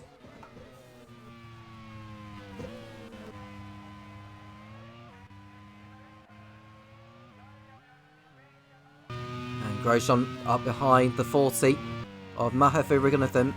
And here's Antonio Frico, who runs wide onto the curves but gets away with it. Is Grosjean ahead of Raghunathan? He is. And then up to 8th position on track he goes. Leighton House also getting past the Super Aguri. Working out who that was actually. I think that was Will Power getting through on Robin Fries. We're going to see a replay of that overtake. There's Grosjean getting through. There's also Alex Lynn through on Scott Dixon. That's a genuine change for position. As Will Power gets through on Robin Fries, no problem.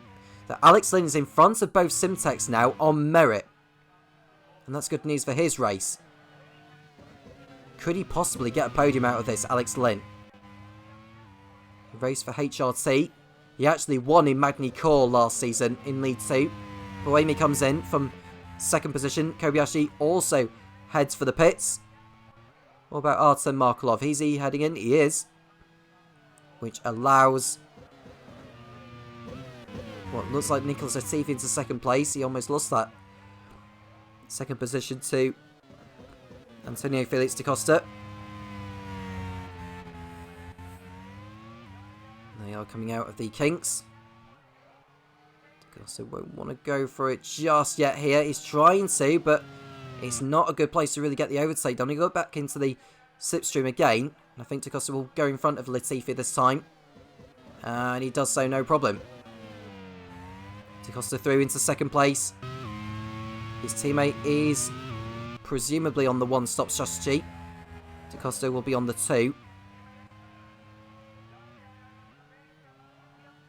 And we've got a big gap, a huge train of cars actually as Raghunathan gets overtaken by Alex Lynn. And behind Raghunathan now is the two Simtex. Nick de Vries comes in. So at the end of lap 14, he is in for his first stop of the race. That should see Antonio Felix da Costa go into the lead. Now the question mark is de Vries going to get out in front of the Simtex and Alex Lynn. And da Costa he got past Latifi on the last lap. Sutil is in third place. We've just seen de Vries exit the pits. And he is in front of Grosjean. He's in front of Grosjean is de Vries, but only just. We're right on board with Nicholas Latifi, who looks like he's going to be staying out there on the one stop. If he's to salvage anything from this race, I can't really blame him too much. And Lynn is behind O'Ward, so he'll have to try and pass him on track. As we watch the Simsec of Stoff Van Dorn getting through on Mahove Raghunathan. It won't be too long, I think, before Sebastian Buemi gets through as well. And he should do it into this right-hander they're going through now, and he does so. Raghunathan isn't having the best time of it at the moment, but at least he's still keeping himself in the race nevertheless. He's yet to come in for a pit stop as Raghunathan runs wide. And I think he's about to be overtaken also by Robin Fries. He also gets past. And Raghunathan does not pit in this lap.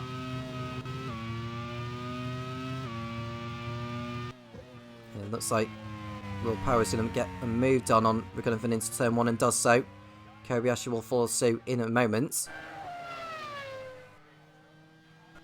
And there's Adrian Sutil under attack from the manner of Romain Grosjean, who's desperate to get through. He's up into a net third place, really, because Latifi and Sutil have yet to pit.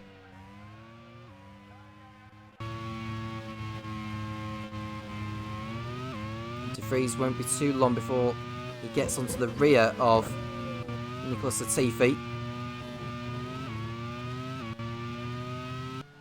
And Kobayashi making a pass on what looks like Mahave Raghunathan. Raghunathan cuts across and stays ahead. Roinisani at the back in the 40, who have had little to celebrate so far this season. The sole consolation is that they are in front of AGS and Midland. As it stands in the position they are in, they are facing relegation. So Dave Goddard has got a decision to make on what he is going to do in the coming races if they are to survive. And De Vries is still on the Latifi. He goes up into second place. And Raghunathan is fighting it with Marco Wittmann. There's another few cars behind Raghunathan. One of them is Antonio Froco. Another is Felipe Nasr. And another is Artem Markelov. Wittmann decides to go for it, but it was a daft attempt. And is he going to go for it here on this occasion with... And it looks like Froco is through on Wittmann, and he's got through into 15th position on track. Now you want to try and get in front of Raghunathan as soon as he can. He goes for it, up the inside, does Froco, on home turf. And Raghunathan has to yield. De Vries is getting the gap down on Da Costa. So 3.5 seconds. As Bourdais nearly running deep there, but getting away with it.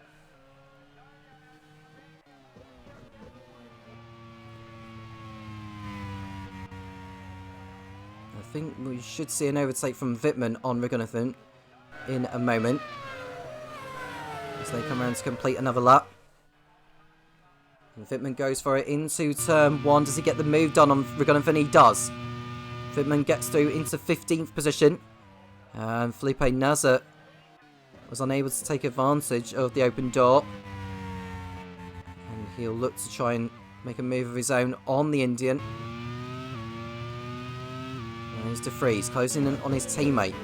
The gap is 2.9 seconds. And Nasr looks like he's going to get ahead of Raghunathan now. There's Antonio Froco in 14th place, behind Kamui Kobayashi. Romain Grosjean is only a couple of tenths behind Nicholas Latifi. He'll be desperate to get by.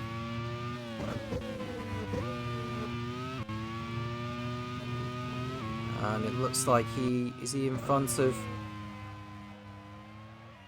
Latifi now? Let's have a look. He's alongside. He's going to go for it into turn 1. And he cannot make the move. Stig! He goes off the circuit, does Grosjean. And spins. Unbelievable. A very risky manoeuvre backfired for the Frenchman. We got Alche as he got on the curbs. You're not going to find grip on the curbs, to be honest with you. And just spun the car around horribly. All that hard work wasted. Over an overtake, he did not need to make that. And Grosjean will fall down the field to last place behind Roy Nissany. Gets back on the circuit, spins the car around. He's down to 21st and last position.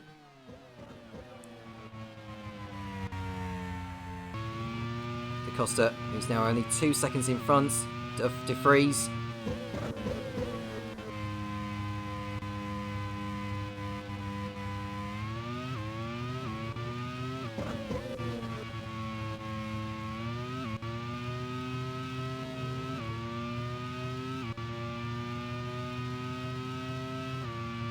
So they cross over the line. 1.8 seconds is the margin. Nicholas Latifi in third place still. Scott Dixon he going to get through on Sutil into turn 1? The answer is no, he doesn't. Not on this occasion. Look at this queue of cars bunching up behind Adrian Sutil. And one of them, of course, is Alex Lynn, who's closing in on Dixon through all this. A long queue of cars behind Adrian Sutil.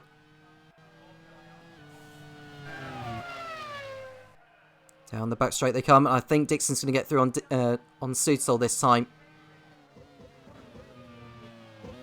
Buemi is also through on Alex Lynn. Latifi in third place as he goes through the right-hander. And the gap between De Costa and De Vries has come down to 1.4 seconds.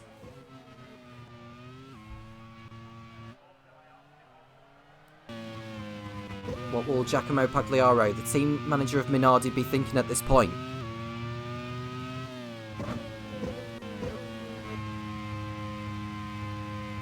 Unbelievable what we're seeing at the moment. And the queue of cars is getting even bigger. From, well, what was Dixon, who's pulling away now actually from all of this. Sutil in 5th, all the way back to Kobayashi in 12th. An 8-car queue. And on lap 20, it's a Minardi 1-2 at the moment. And there's Kobayashi right behind this long queue of cars. There's Grosjean, who's trying to get back into the action at the moment. In last position, both Manners outside the points. Bourdais gets in front of Nasser, and Nasser is out of the race. Midland's race is over once again before half race distance. And it's a rear suspension failure for the Brazilian. And Alex Johnston is going to have nothing to celebrate again. And they will remain rock bottom of the team's championship with 2 points. Nothing is going right for them this season. Nothing.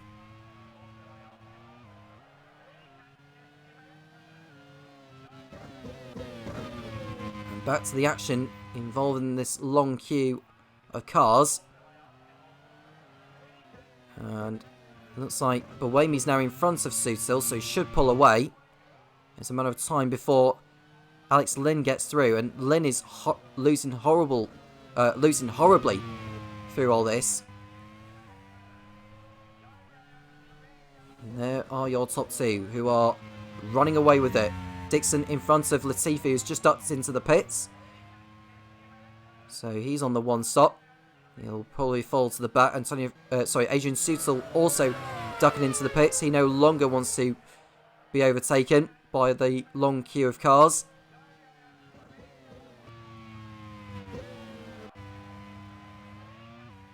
And Raghunathan also diving for pit road in the 40. Now we're seeing Robin Fines lining up a move on Alex Lynn into Tremonto, and 5th place goes to him as we saw Kobayashi get past what looked like Patrick Ward in the sole surviving arrows. Kobayashi up to 8th now behind Stoffel van Dorn. Right on board with Nick de Vries, who's on the tail of his Portuguese teammate Antonio Felix da Costa. Over the line to complete lap 21. Both could well be in the title fight once we complete a few more rounds. Minardi definitely looking good for the...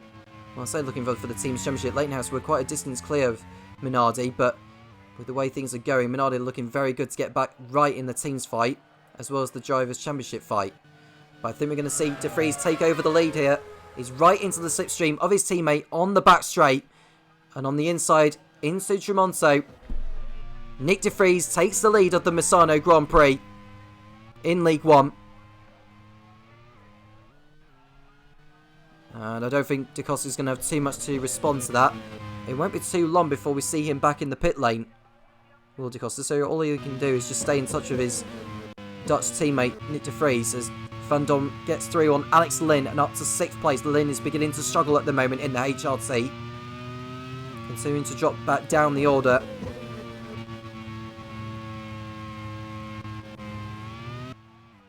And De Vries is coming round now as Da Costa continues to keep up with him. Doesn't dive for the pit lane.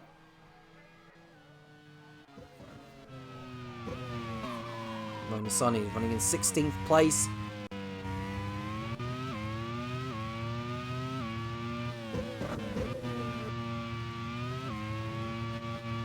Adrian Sutil down to 19th position after his pit stop.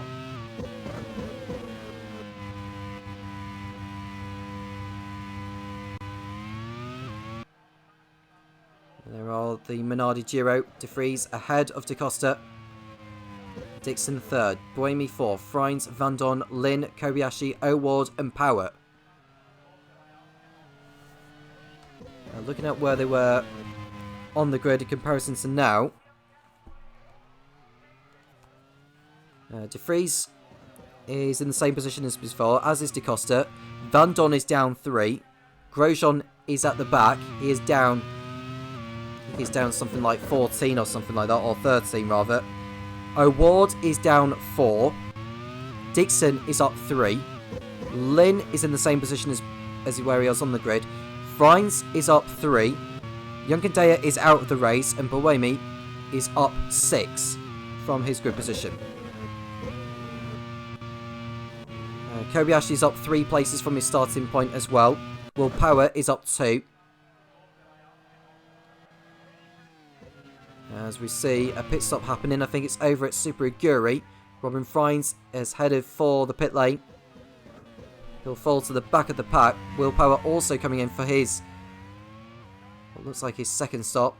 And it looks like Froko is in as well. I think Froko, it hasn't been too long since he came into the pits, unless I'm mistaken.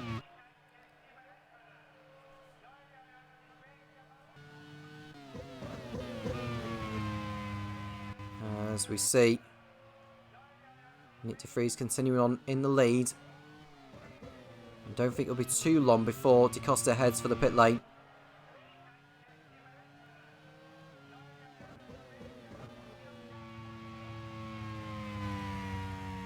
I think given how far they are ahead of the field, I don't think they're going to have too much traffic to deal with once they come in for their stops. De Vries stayed out 6 laps longer than his teammate, and that's the difference it has made to his race. Nick De Vries, who's already won in the Grand Prix World Series this season, and that was in Fuji. Led from pole that day to the flag. Anthony Da Costa is in second place. He's already tasted victory on a couple of occasions, including last time out in Istanbul. Wittmann in the pits for Prost. 2.2 seconds is the gap between De Vries and Da Costa. I wonder if Da Costa may consider coming in for his second stop now. As Kobayashi lines up a move on Alex Lynn, and he sends him down another position.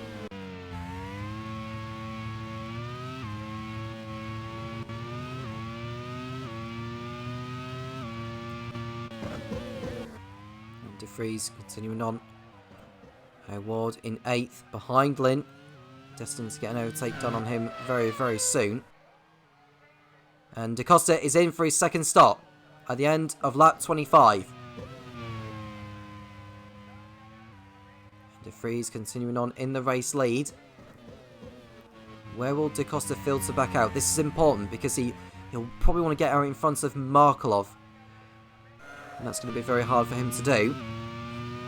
Buemi comes into the pits. As is Van Don, as is Kobayashi, as is O'Ward. It's a very busy pit lane at the moment. And Da Costa's back out in front of Bourdais because Markelov has also ducked into the pits. So not too much traffic actually for Da Costa, although it was a busy pit lane when he was in. But I think he completed his stop long before those behind him enter the pit lane. And we can see Will Power, as we see drivers coming out of the pit lane there. And I think Power had to move back onto the racing line to avoid contact with them.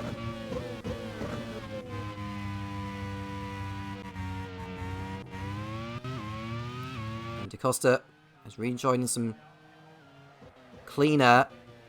He's 34 seconds behind De Vries. He was 2 seconds behind, so around about 32 seconds is what you need for a pit stop.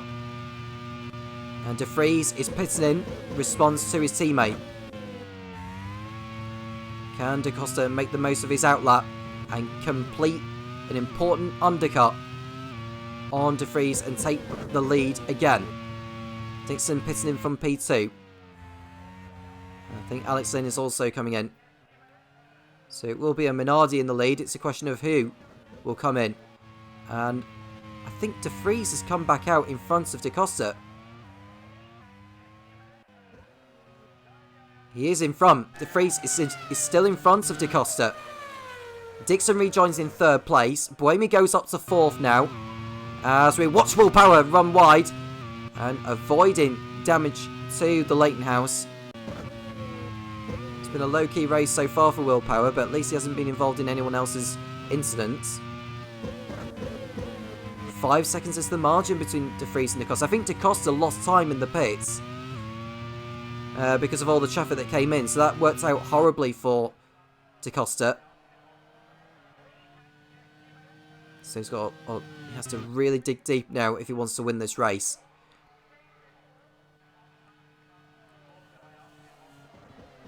As we see, Antonio Fruco getting through on Marco Wittmann for 13th position.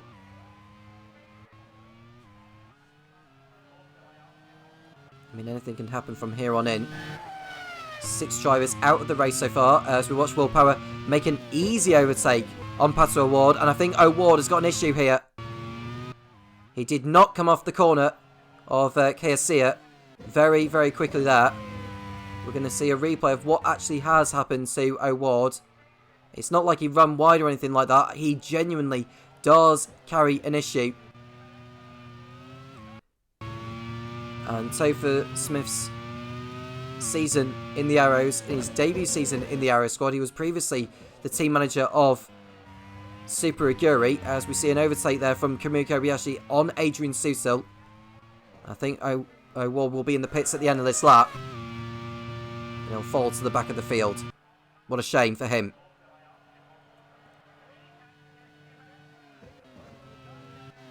And I'm just looking at the manner there very closely. Is Kobayashi's front wing intact there? I'm looking very closely. No, it's not. On the right-hand side of Kobayashi's front wing is damaged. Unbelievable. So Mana's race has taken a turn for the worse as well. Grosjean at the back after his mistake. And Kobayashi has damaged his front wing. And he's about to be swamped by the whole pack here. Not good for Sam Hall's team.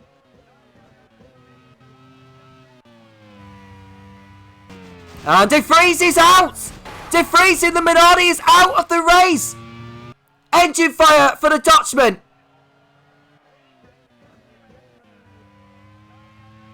Shortly after his stop as well. Out of the race. For the second round in a row goes Nick De Vries. Just when Minardi needed a good haul of points, they've lost one of their drivers.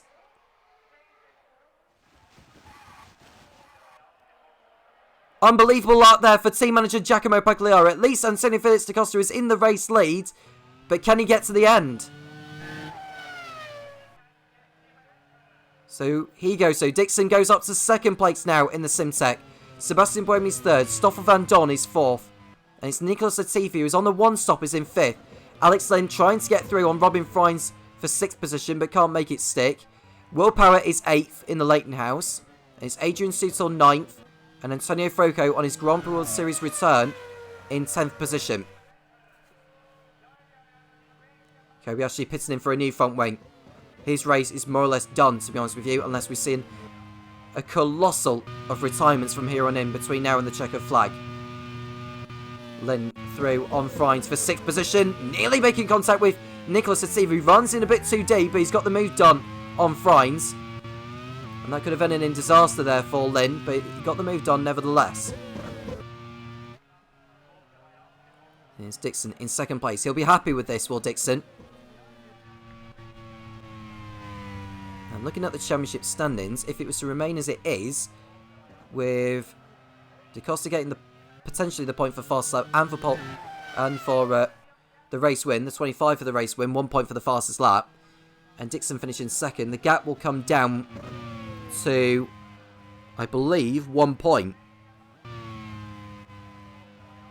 Sebastian Buemi's in third place. Will go in front of Willpower, but will lose ground in the title race a little bit.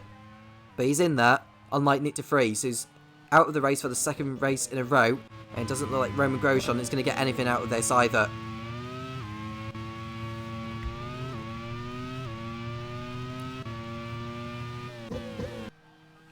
Here's Robin Fines trying to get through on Nicholas Latifi, but cannot do it.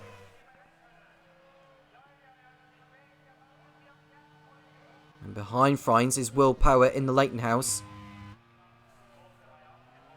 There's Dixon, 9.5 seconds off the lead. Roman Grosjean in 15th position behind Paul di Resta. And Wittmann is through on Sutil now for 10th position. He goes up into the points. As we see Scott Dixon in second place in the Simtech. Buemi third, Van Dorn fourth, Lynn fifth. Artur Marklov's behind Sutil in P12, Sebastian Bourdais 13th. Got Roman Grosjean, Paul di Resta. And then behind di Resta will be the 240s of Roy Nissany and Mahavir Raghunathan. And at the back will be Pato O'Ward and Kamui Kobayashi.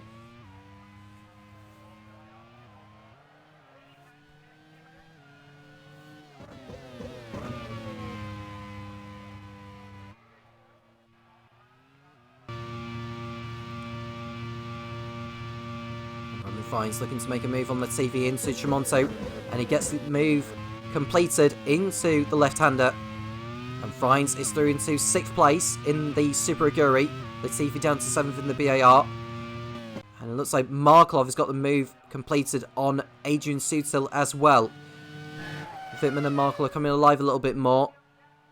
Prost in need of some results as well, with AGS and Midland not scoring today and not looking like 40 are going to be scoring either. They can bridge themselves further away from the drop zone if they can get anything from this race with both drivers.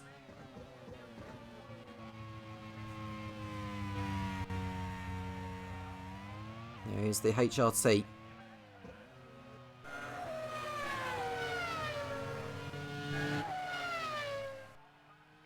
The HRT of Adrian Sutil, who's under attack, as Scott Dixon, who's running in second place, 9 seconds off the lead.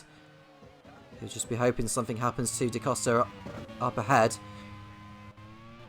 It's been a better race for Simtech so far, 2nd and 4th, with Van Dorn in the top 4 placings as we watch O'Ward get through on Mahavir Raghunathan and puts his arrows up into 17th position.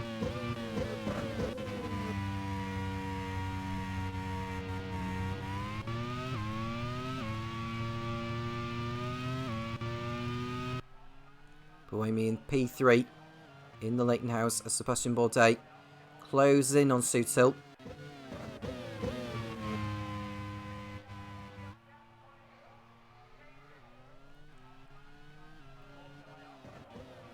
Froco will be the next driver coming up behind Latifi. Willpower is ahead of the Canadian now.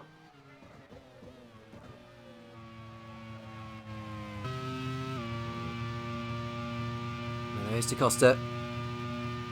Just be hoping that his car doesn't disintegrate. Any part of his car disintegrating.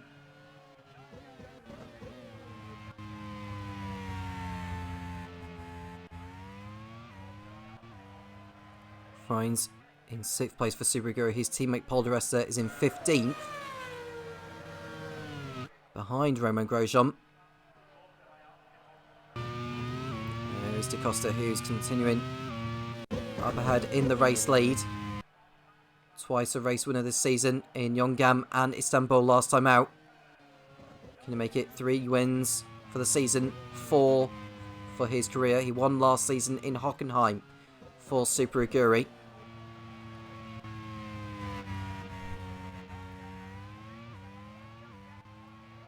Sebastian Buemi doing a fine job again He retired from the last race in Istanbul due to mechanical problems. But seems to be going fine here today. His teammate World Power is in 7th place behind Robin Friends and closing in on him.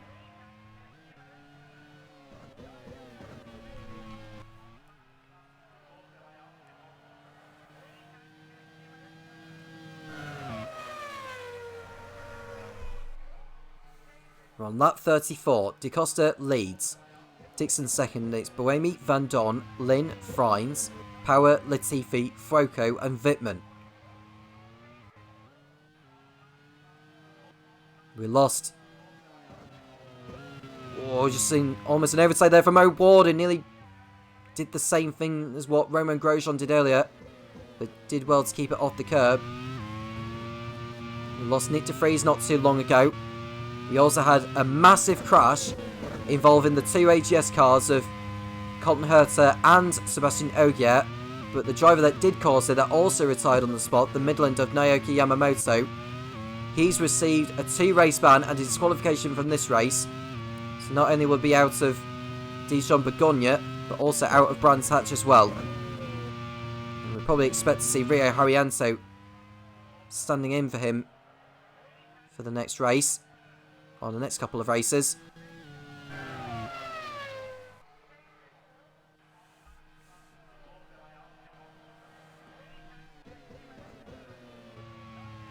Well, there is DaCosta on his own. I'm sure that's how he would have liked it at the beginning. Could have expected de Vries to still be in, but he's not anymore now. He is on his own. Grosjean pits in, and he'll fall to the back. Might even go down a lap if he's unlucky. There is Buemi in P3. Now we see him Bourdais line up a move on Adrian Sutil. Or so he thought. He's not able to get through this time. Stays behind him for now. There is Dixon in 2nd position in the Simtech. He hasn't won since the opening round in Malaysia, but he's stayed in the hunt throughout this season so far. He had a costly error in Kaya Lamy in the opening stages. The reigning champion keeping himself in this race. You never know what could happen in these remaining laps. Got 21 to go, including the one that DaCosta is on right now.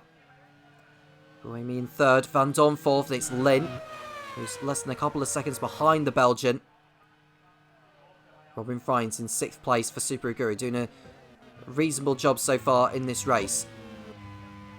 Will Power 7th in the 40, who's sorry, not in the 40, in the Leighton House. My apologies. Nicholas Latifi's less than 3 seconds ahead, or around about 3 seconds in front of Antonio Froco, with Marco Wittmann not too far behind. And now Bourdais is finally getting through on Adrian Sutil for 12th place. And it's through. Sutil down another position.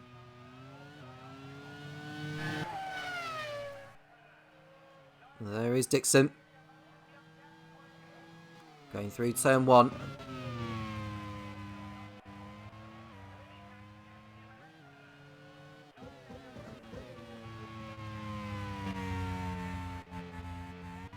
We've got the mid-season test coming up after the Dijon Bourgogne round, which is the round after this one. A chance for each of the team's test and reserve drivers to get a go in the cars, and the team managers will get information on in terms of the lap times that each of those drivers have done. And after the mid-season test, it wouldn't be a surprise to see quite a number of changes before they go to Brands Hatch in around about 4 weeks from now. Sebastian Buemi in 3rd position in the Leighton House. Leighton House, who have achieved more podium finishes in the Grand Prix World Series, I think, than anyone else. Just want to double check on that. It is. So Leighton House have achieved 20 podium finishes. Simtech have achieved 16, and it's Super Aguri and Arrows with 15 each. BIR have 12, Mana have 11. Life, who are no longer in the Grand Prix World Series, have 10. Minardi have 9. And it's Eurobron and HLT who have 8 podiums each. If Dixon was to finish on the podium today, he'll extend the record. Most podiums by one driver in the Grand Prix World Series. He went into this round with 10. He'll go up to 11. If DaCosta was to finish on the podium, he'll go up to 8. And if Gawain was to finish on the podium, he'll go up to 9. So 3 of the most successful drivers in the Grand Prix World Series look as though they're going to be adding to their tallies today in Misano.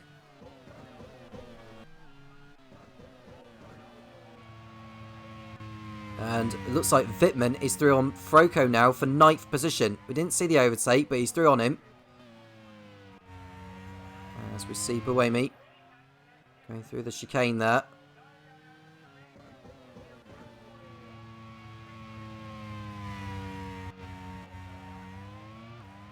Wittmann will be lined up and move on Latifi not too long. 1 point, it's around about a couple of seconds the gap between the pair of them. Wittmann doing his best to pull away from Froko. And Artem Markelov will be close behind Froko to get a move done as well in the other Prost. It's a long time since both Prosts have finished in the points in the same race.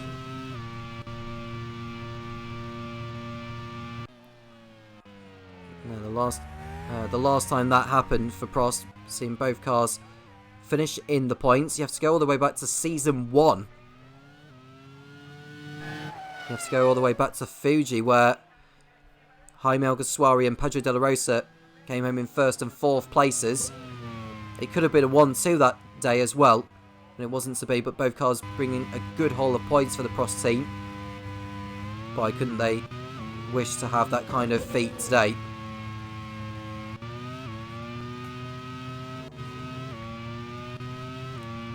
Well, DaCosta's completed his 39th lap, 17 to go, and he's still managing that 9-second gap.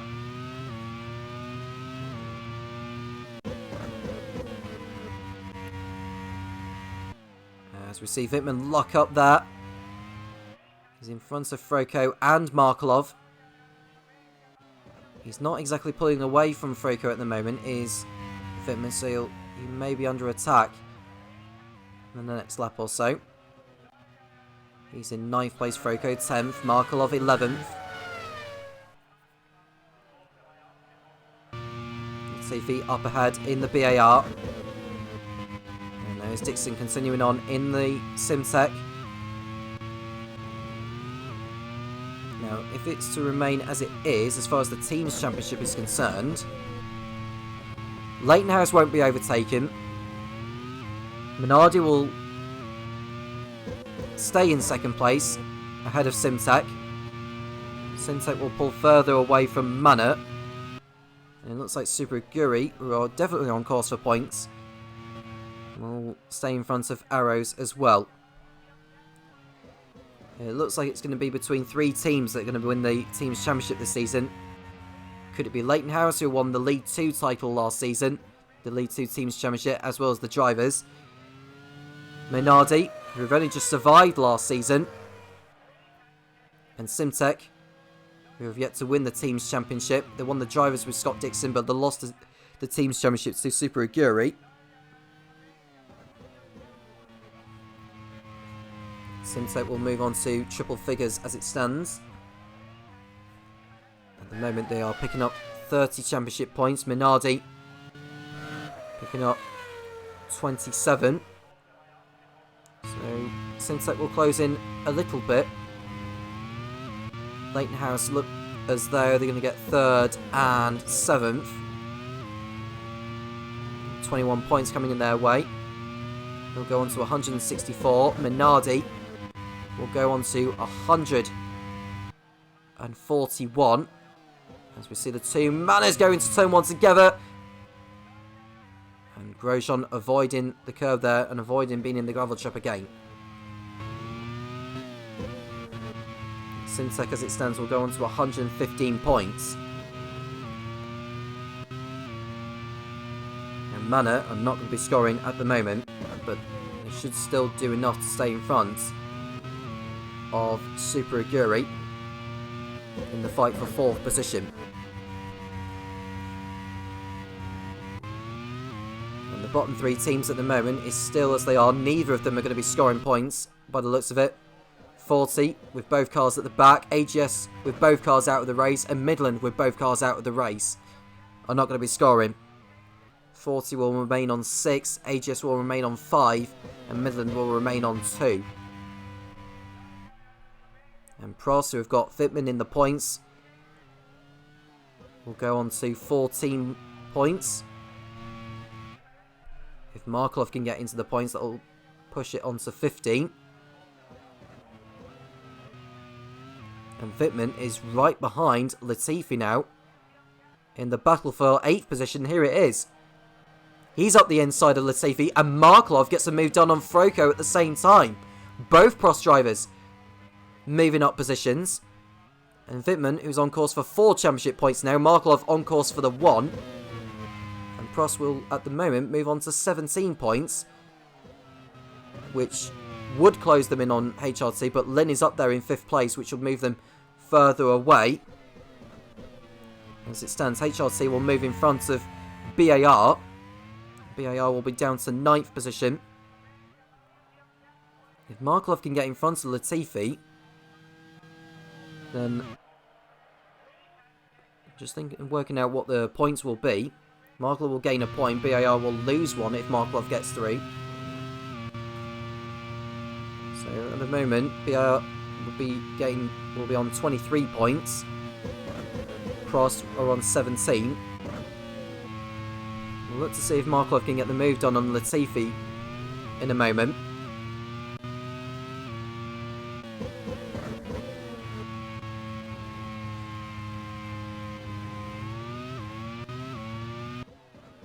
Dixon, 2nd in the Simtech. 9 seconds behind DaCosta, 9 seconds in front of Buemi in 3rd. Van Don and Lin are separated by 0.4 of a second. And I think they're about to do battle in a moment. This could get very interesting as Kobayashi and Grosjean go into battle once more. They're both behind Roy Nissany. And it looks like the Frenchman getting through on the Japanese. Grosjean goes through into 17th place. It's been a race to forget for Sam Holt and the Manor team. Here's Dixon. On course for another podium today. And Grosjean diving up the inside of Roy Nissany. And that's a nice overtake there from the Frenchman. Up to 16th position. Don't think it'll be too long before Kobayashi gets by as well.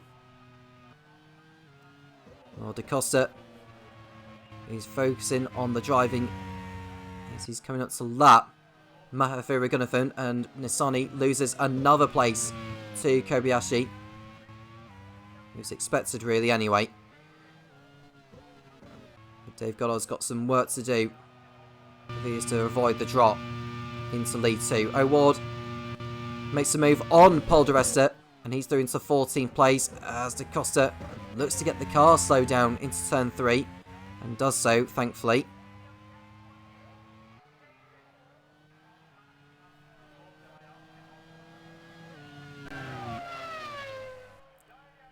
Not long to go now in this race, 12 laps remaining in Misano. And I think Misano's put on the show in its first Grand Prix World Series event. Dixon 2nd in the Simtech.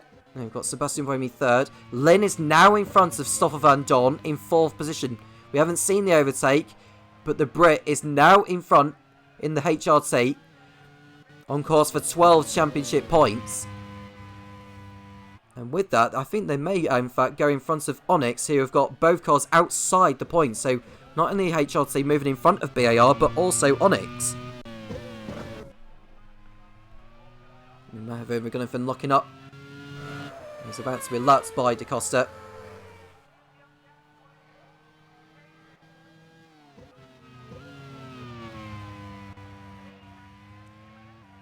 We're on lap 46.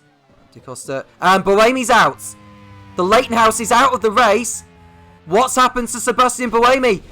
It looks like he's pulled off with a mechanical problem. We'll look to see what it is. Is it a puncher or is it a suspension problem? He's pulled off the circuit. I think it's a puncher for Buemi. We'll have a look and see what it says. It's a brake issue, in fact.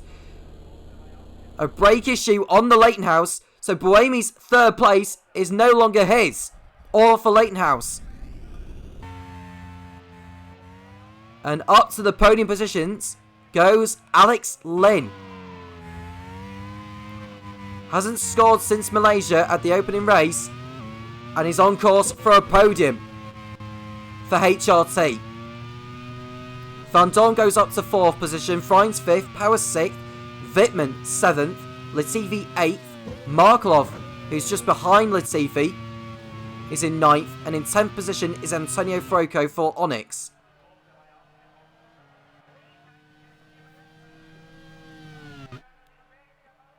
And there's Will Power in the sole surviving Leighton-House. And Buemi's retirement is good news for Minardi. Now the gap between those two teams was 29 points. DaCosta on course for 27.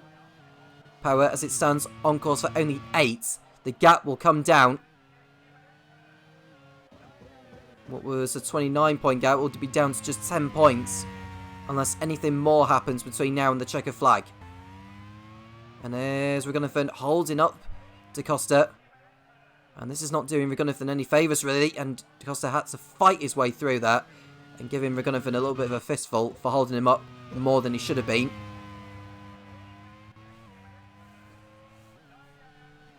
There's Lynn in 3rd place now.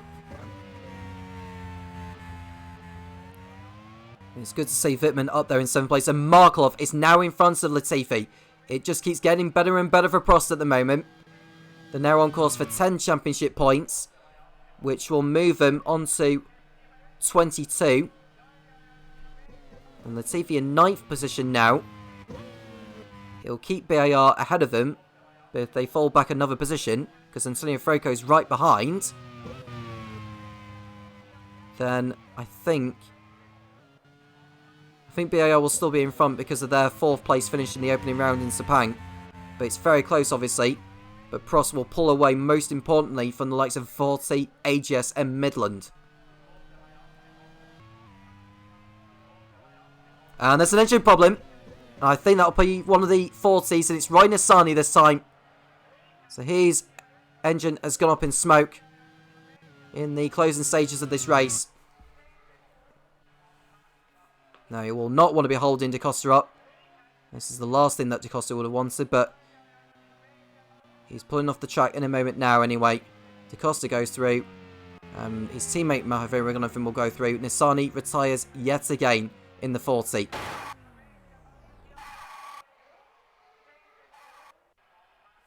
Now, Nissani retires. And that is only the 2nd retirement of the season for Nissani. Although he retired in the closing stages in Fuji as well, so you could count that as 3. So that's yet another engine problem for Dave Goddard's team. We need an upturn in fortune very, very soon. Froco is through on Latifi for your information. He's got up into 9th place in the Onyx. Behind Latifi is Sebastian Bourdais, who's 3 seconds back, as O'Ward gets through on Adrian Sutil for 12th.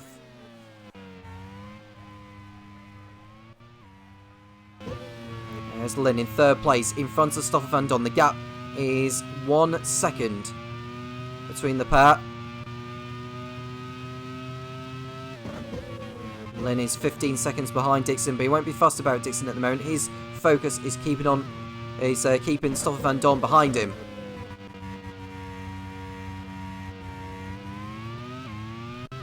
In the Drivers' Championship, as it stands, Antonio Felix, Scott Dixon will stay in the lead, albeit by 1 point over Antonio Felix da Costa. Will Power, who is on course for 8 championship points, will drop back, but he'll stay in front of Buemi, De Vries and Grosjean.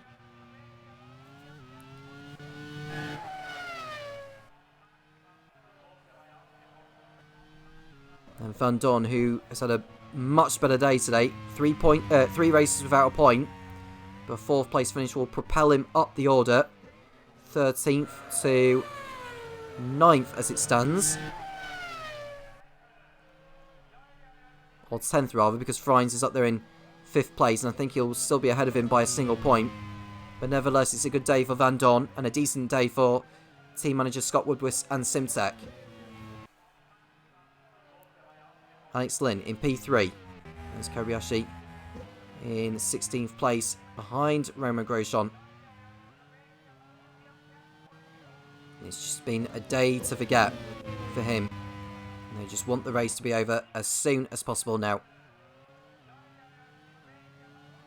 It was looking good for both of them, even for Grosjean actually, to get up to a podium. But he threw it all away through his own making.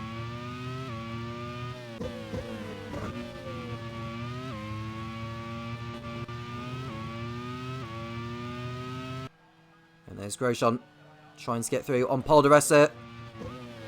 And he gets the car slowed down at least anyway. He'll go for the move probably on the back straight.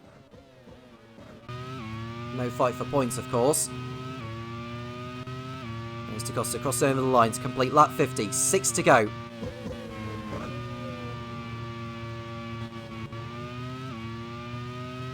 And it looks like he's going to be making it 2 wins in a row. 3 for the season.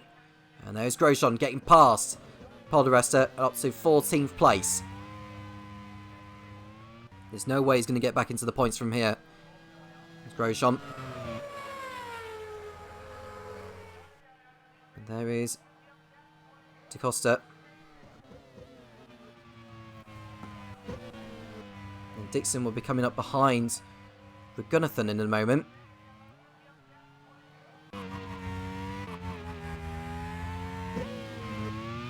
And he'll want to get through on the Gunnathan as soon as he can.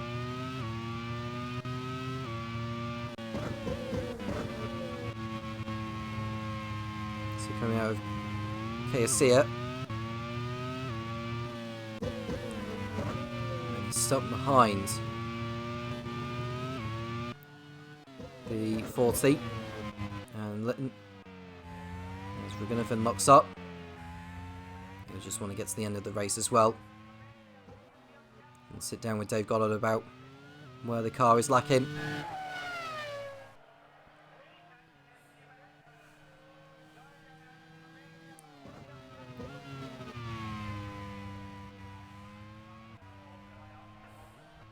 There's Dixon in 2nd place. And that's Da Costa! I do not believe it! Taylor Felix Da Costa is slowing! The race leader in the Minardi is going to be pulling off the track with 5 laps to go.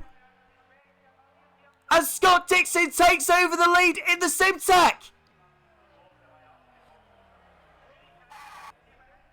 I just cannot begin to think what is going through my mind at the moment. Minardi were looking good for a 1-2. Now they're going to get virtually nothing.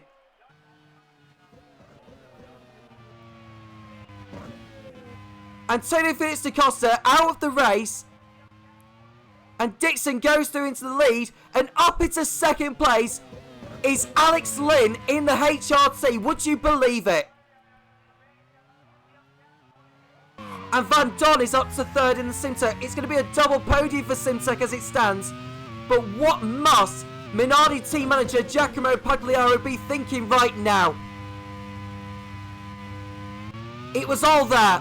It was looking very, very good. And it's just disappeared horribly right in front of him.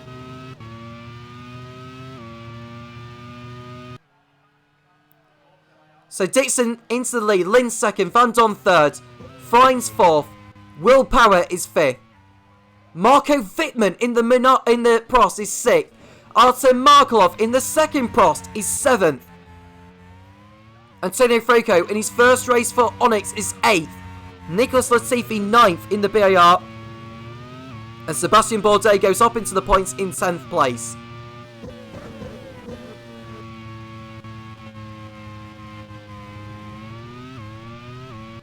What a day this is going to be for Simtek. With Leightonhouse not scoring as much as they had hoped, this changes the situation massively. If Dixon gets to the checker flag and get the 25 points, he'll pull further away from Felix da Costa. Power will go up into second place with his 5th place finish. He'll go on to 64. Dixon will go on to 89. So Dixon will be 25 points clear at the top of the Drivers' Championship as it stands. In the Teams' Championship, well, Simtek couldn't have dreamt of this, in all honesty. They're about to get 40 points, which will see them move in front of Minardi, who are only going to get 2 points from this as it stands with the fastest lap that da Costa has posted, as well as the point for pole position that Nick de Vries got earlier on. Simtek will move in front of Minardi. They'll go on to 125 points. Minardi will drop down to 3rd on 116. And Leightonhouse, who are going to get 10 points from this, will move on to 153. So their lead will be, in total, 28 points over second place Simtek. Well, it just shows how much can change in a matter of seconds, eh? In a matter of seconds. And we've seen a battle for... Well, I thought I was going to see a battle between Markelov and Froko, but I don't think that's going to happen. It looks sewn up between now and the checker flag unless anything more happens from here on in. 2 laps to go for the race leader, Scott Dixon, on course for his 6th Grand Prix World Series victory. HRT are going to celebrate their first podium in League One with Alex Lynn. And what a job Stoffel Van Don has done today as well. Robin Fines hasn't done too bad either in the Super Aguri. And looking at where Robin Fines has started, he started 8th on the grid, he's up to 4th place. He's done a terrific job in this race. And Prost are about to get their first double points finish since Fuji in Season 1. They really wouldn't have expected to get both cars up that high with Wittmann and Markelov.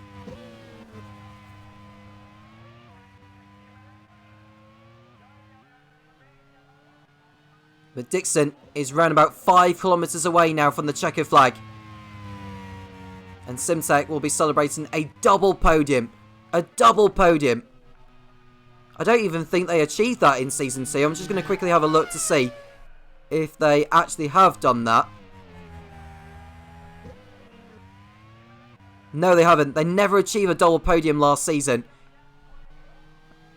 And they won't have picked up a double podium in Season 1 either, I don't believe. But they're about to achieve a first. A double podium in the Grand Prix World Series. As we look at Nicholas Latifi, who looks good for 9th place for BAR. And we're on the final lap of the race now. Scott Dixon on his way to his 2nd win of the season. And pull quite a distance away from the rest. He's about halfway round the lap now. Through Kayasiya. He's got the last sector to get through now. What a result for Scott Woodwis. He'll be celebrating long into the night with this result.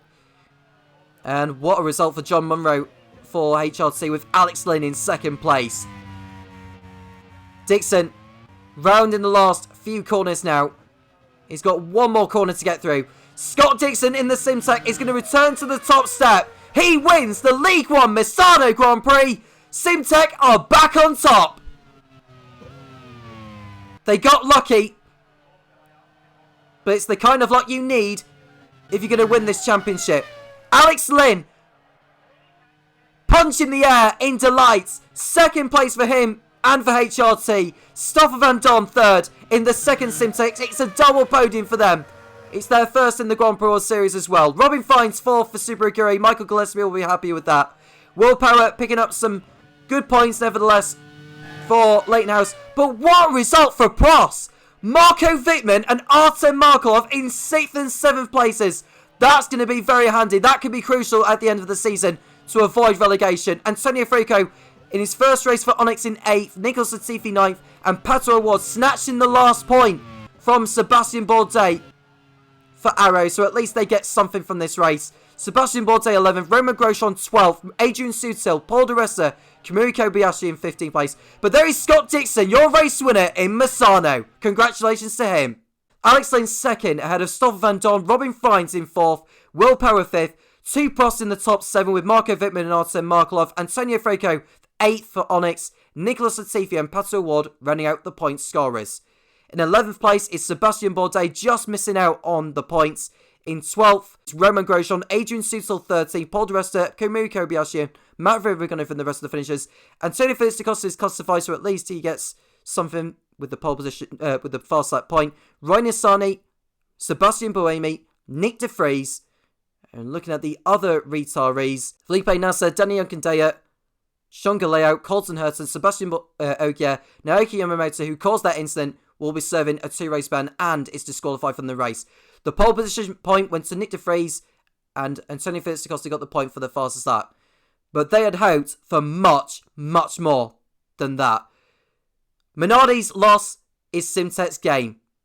And what a day for Scott Dixon, who bridges himself further clear in the Drivers' Championship. What a day, what a first outing in Misano for the drivers. And I'll leave Topher Smith to run down on the championship standings because I can imagine it's changed quite drastically. Well, what drama we have had for you today. 2 fantastic races at Misano in Italy. And a lot going on there, a lot to digest. We had that massive crash at the start of the race involving both of the AGS drivers and the Midland of Naoki Yamamoto, who now carries a race ban for next time out at Dijon-Bourgogne. And we had both of the Minardis retiring from this race. Nick De Vries a bit earlier on, and Antonio Felix da Costa out of the race lead, only a handful of laps from the end. That must be absolute pain for Giacomo Pagliaro and the team. But what has that done to the standings? Well, Scott Dixon, with that victory, holds on to the lead and moves up to 89 points ahead of Will Power, who moves into second on 64. Dixon now building up a bit of a gap and is an entire race win ahead of his nearest rival. Antonio Felix da Costa drops to third on 56. Buemi is fourth on 52. The same number of points as Nick De Vries and the Minardi, so still very close between those two. Roman Grosjean is sixth in a manner, still on 50 points. His spin earlier on putting pay to any chances of him scoring some points today. Castroneves is still seventh ahead of Stoffel Van Dorn in the Simtek, getting himself some good points here today. Robin Frijns and Paul Di Resta round out the top 10 in the Super Aguris, 36 and 34 points respectively for them. In the team standings, Leighton House are on 153, but Simtek has closed the gap with 125. It's going to get a bit closer, I reckon, in the next few races. Minardi, they had a good chance to close the gap as well, but only 2 points for pole position and the fastest lap here today. Manor on 72, Super Aguri on 70, Arrows on 54. They have dropped down behind Super Aguri now. HRT are 7th on 36 points, Onyx Grand Prix on 33, Prost 9th on 26, and BAR down to 10th on 23 points. Well, next time out we will head to Dijon-Bourgogne for the French round of the Grand Prix World Series. That will mark the halfway point of the season once that race is completed, after which there will be a mid-season test that information will be given to you about as we see whether team managers will want to make any further changes to their driver lineups. But for now, we hope that you enjoyed the Misano Grand Prix and we can't wait for you to join us next time. Take care.